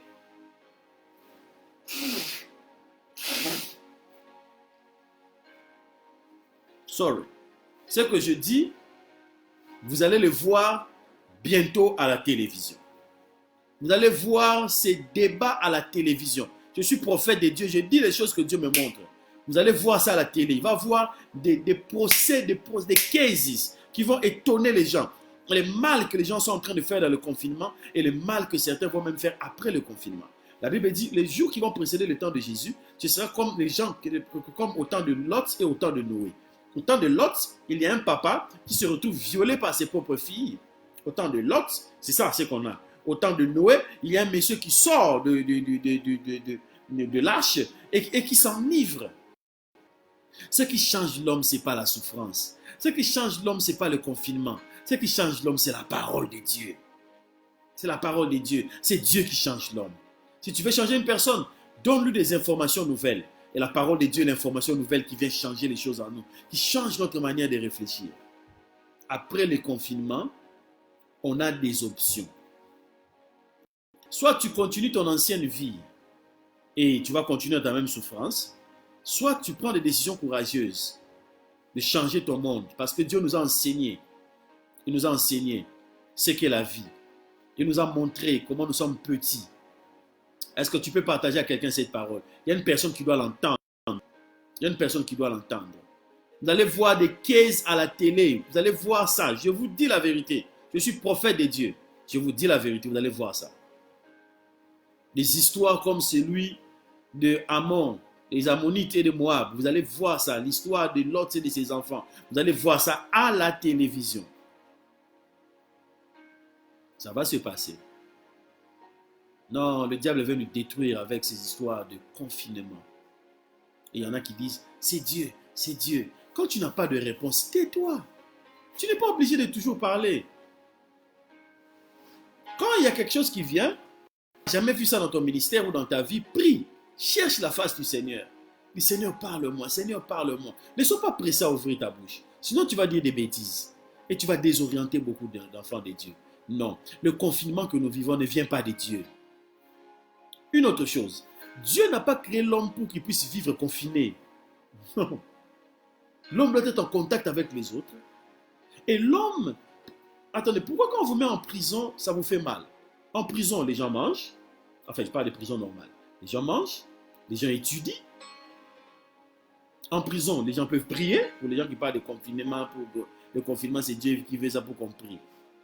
En prison, quand tu es en prison, il y a un médecin qui s'occupe de toi. Mais qu'est-ce qui fait que la prison est une grande punition que l'être humain cherche tout le temps à éviter? C'est le manque de liberté. C'est la restriction. Dieu a créé l'homme comme un être libre. Même Dieu n'impose pas à l'homme des choix. Vous imaginez ça? L'être humain est essentiellement libre. Je dis toujours une phrase, je dis, je suis né libre, je veux mourir libre. Et quand tu es en prison, c'est vrai, ton esprit peut être libre, mais ton corps n'est pas libre. Tu ne peux pas aller où tu veux, quand tu veux. Pour sortir, même pour te reposer, il te faut une permission. On vous dit, bon, maintenant vous pouvez sortir dans la cour pour marcher un peu, prendre un peu d'air. Et tu es là en train de compter le nombre de jours. Tu es là en train de compter le nombre de jours. Quand tu vas à Rhodes Island, là où on avait mis Nelson Mandela pendant plus de 20 ans en prison, dans un petit espace d'à peine 2 mètres et puis 1 mètre, donc 2 sur 1,5 je crois, ou 1,4. Mais quand tu es là, tu te poses la question, mais ces messieurs, ils faisaient comment pour vivre? On lui a posé une question une fois, on a dit, mais comment tu as fait pour tenir autant d'années? Il dit, j'avais arrêté de compter les jours. J'avais arrêté de compter les jours. Cette histoire de donner des dates et tout, bon, on va déconfiner. Maintenant en France, on a dit qu'ils vont déconfiner le 11 mai et tout, si tout va bien. Donc vous imaginez, les gens sont là en train de compter les jours. Ils comptent les jours. Et c'est ce qui fait craquer. C'est ce qui fait mal. Le diable veut contrôler nos têtes. Au nom de Jésus-Christ, il ne va pas contrôler ta tête. Arrête de compter les jours. Alléluia. Arrête de compter les jours. Vis bien. Mandela a dit, j'avais arrêté de compter les jours. L'économie ne sera plus la même. Tout le monde le sait, on a prophétisé, on a expliqué 1000 fois. Alors qu'est-ce qu'il faut faire? Mais nous on est des enfants de Dieu. Nous on n'a pas de marabouts. Nous on n'a que Dieu. Qu'est-ce qu'il faut faire? La parole de Dieu dit quoi sur les finances? Et vous allez remarquer, il y a un esprit qui s'est levé contre les histoires de dîmes, offrandes. Ça c'est les démons, quoi. C'est Satan vraiment. C'est vraiment Satan. Parce que le diable, l'esprit à Mammon, l'esprit à Gripsou, s'élève contre nous. Jésus a dit, tu ne peux pas servir 2 maîtres et les aimer. Tu ne peux pas servir Dieu et Mammon. Mais Jésus n'a pas dit, tu ne peux pas servir Dieu et Lucifer. Alors que Lucifer, c'est le sommet des esprits qui sont contre le royaume de Dieu. Mais Jésus dit non, tu vas servir Dieu et l'argent. Pourquoi? Parce que là où Lucifer peut échouer, l'esprit qu'on appelle Mammon, il ne va pas échouer. Il a beaucoup de chances de réussir. Tu connais combien de ministères ont été vendus à cause de problèmes d'argent? Des gens qu'on appelle les partenaires dans les ministères. Tu sais combien de gens sont venus comme partenaires et ils ont acheté des ministères aux États-Unis, au Nigeria, en Afrique, au Congo, en Côte d'Ivoire, partout. Pourquoi beaucoup de gens ne prêchent plus la repentance? Mais parce qu'ils ne sont pas libres comme Jean-Baptiste. Jean-Baptiste prêchait la repentance même au roi. Parce qu'il était libre. La Bible dit qu'il se nourrissait des sauterelles. Il se nourrissait des sauterelles, il avait son miel. Dès qu'il a mangé ces sauterelles, il a son miel. Il va te dire Metanao, qui veut dire répentez-vous. Il va te parler de changement de mentalité, changement de comportement, changement d'agissement. C'est pour cela, moi, je suis parmi les pasteurs qui disent aux autres pasteurs, faites le business. Pas faites du ministère le business, non. Faites tes business à toi. La Bible dit, le Seigneur bénira les œuvres de tes mains. L'église, c'est l'œuvre de Dieu. Mais ton business, c'est l'œuvre de tes mains. La compagnie où tu travailles, ce n'est pas l'œuvre de tes mains. Non, ce n'est pas l'œuvre de tes mains. L'œuvre de tes mains, c'est ce qui sort de toi. Ce sont tes inventions. Dieu t'a créé comme un être inventif et créatif. Oh, que Dieu bénisse l'œuvre de tes mains. Paye ta dîme à ton pasteur. Donne les offrandes quand tu es béni par un homme de Dieu. Connecte-toi à Dieu financièrement. Nous entrons dans un temps où plus que jamais, tu as besoin d'être sérieux en matière d'argent. Tu vas en avoir besoin. Tu vas avoir besoin de l'assistance angélique. Tu vas avoir besoin que l'ange de Jacob, celui qui avait dit à Jacob, Jacob, regarde, toutes les brebis sont achetées et marketées. J'ai vu comment Laban a volé ton salaire 10 fois. Je suis venu pour te donner sa richesse. Oh my God. Tu as besoin de cet ange-là dans ta vie. Tu as besoin de ce genre d'expérience en ce moment-ci. Tu as besoin d'aller pêcher et puis tu prends un poisson. Quand tu l'ouvres, tu trouves l'argent que tu es en train de chercher. Tu as besoin de ça. Tu as besoin de... Tu es là chez toi et puis un gros contrat vient vers toi. Moi, je me suis promis de ne pas parler des choses que je ne vis pas. On est en confinement, les gens travaillent. Moi aussi, je travaille, j'ai mon business. Et dans ma période de confinement, j'ai aussi quelques 2-3 marchés qui viennent. Alléluia. Alors que moi, je suis dans l'aviation. Le monde de l'aviation est vraiment affecté par le coronavirus. Mais ça n'empêche pas qu'on ait 2-3 contrats. Pourquoi? Pourquoi Dieu peut faire, même en plein confinement, en plein coronavirus, il te visite financièrement? Croyez en la parole. Le monde de demain, c'est aussi le monde où il va y avoir les menaces de guerre. Et c'est clair, entre l'Occident et la Chine. Tu sais qu'il y a beaucoup de gens qui sont anti-Occident parce que l'Occident a tout exploité l'Afrique. Et quand on est africain, on a nous tous des commentaires anti-Occident. Mais actuellement, ce virus-là, il vient de la Chine. Hein? C'est la Chine. Et quand on parle de Chine, on ne parle pas des Chinois. On parle du système politique. Le Parti communiste chinois. Ne tombez pas dans le piège du racisme et de la haine. Il n'y a même pas plusieurs races. Il n'y a qu'une seule race, la race humaine. Il va avoir ça. Et ça va changer beaucoup de choses. Ça va changer même des choses sur le plan politique en Afrique. Il va y avoir des bouleversements. Parce que chaque fois qu'il y a la guerre entre l'Occident et l'Orient, ça se passe toujours en Afrique. Ça se passe toujours en Afrique. Mais cette fois-ci, ce n'est pas comme avant. Ça veut dire, cette fois-ci, il y a une onction sur des nations. Tu vas dans un pays comme le Ghana, déjà quand tu atterris à l'aéroport, tu sens la présence de Dieu. Tu sens qu'il y a une grâce divine. Oui, moi j'ai expérimenté ça quand j'allais à Accra. Je l'ai expérimenté à Accra. Il y a des gens qui prient. Et cette fois-ci, ça ne va pas se passer comme eux veulent. Ça va se passer comme nous on va vouloir. Par la prière. Dieu a permis qu'on soit vivant en ces temps-ci pour régler les problèmes de notre génération. Il y a un monde après le déconfinement.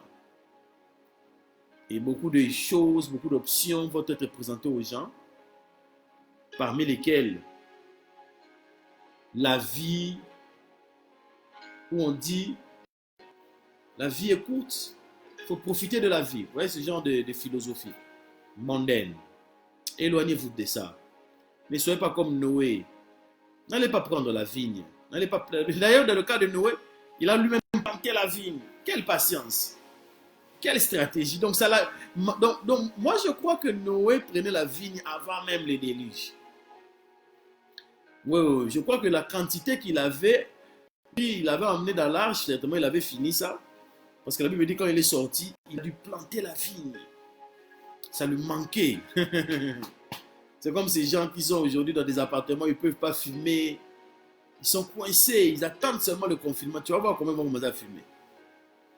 La Bible dit dans l'Apocalypse 16, malgré la souffrance que leur infligeaient les anges, les plaies qu'il y avait, tout ça, dans l'Apocalypse 16, les hommes ne se sont pas convertis. Les hommes ne se sont pas convertis.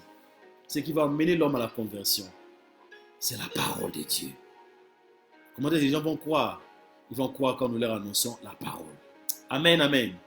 Voilà, c'est ce que je voulais tout simplement dire. Ramenez dans vos esprits cette pensée. Ce confinement n'est pas de Dieu. Il y a un autre monde demain. Il va y avoir beaucoup de choses qui vont se faire. Le dimanche prochain, je vais aller en profondeur. Je vais vraiment être détaillé. Ce qui va se faire après le déconfinement. C'était juste l'annoncer. Aussi, tester un peu le broadcasting à partir de la page Patrick Djembe. La page Patrick Djembe, c'est la page où je tiens un micro. Voilà. Aimez cette page si vous ne l'avez pas encore fait. Parce qu'en cliquant j'aime, chaque fois que je poste quelque chose, vous allez avoir les notifications. Et puis aussi, aimez notre chaîne YouTube. Allez sur YouTube, aimez la chaîne Patrick Djembe TV.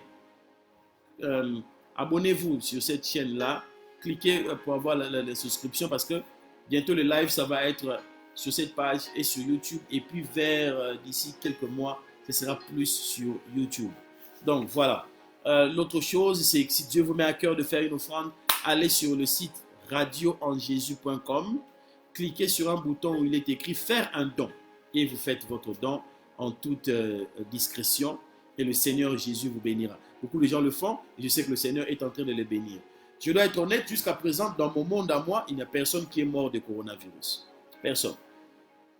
Dans ma famille, dans la famille de ma femme, dans la famille des gens de mon église, j'ai tous les membres de mon église, mes amis, tout le monde est en vie. Sur ma liste, en tout cas, tout le monde est en vie. Et je ne sais pas si c'est ton cas, mais je sais que Dieu entend nos prières et Dieu qui écoute nos prières ne manquera pas de nous exaucer. Je veux qu'on prie avant de se séparer. Je veux vraiment qu'on prie, prends en sérieux ce moment. Nous allons prier et je veux que ce soit vraiment notre habitude de prier pour les malades. Nous allons prier pour ceux qui sont malades, pour ceux qui sont en train de souffrir, qui sont peut-être hopeless, sans espoir.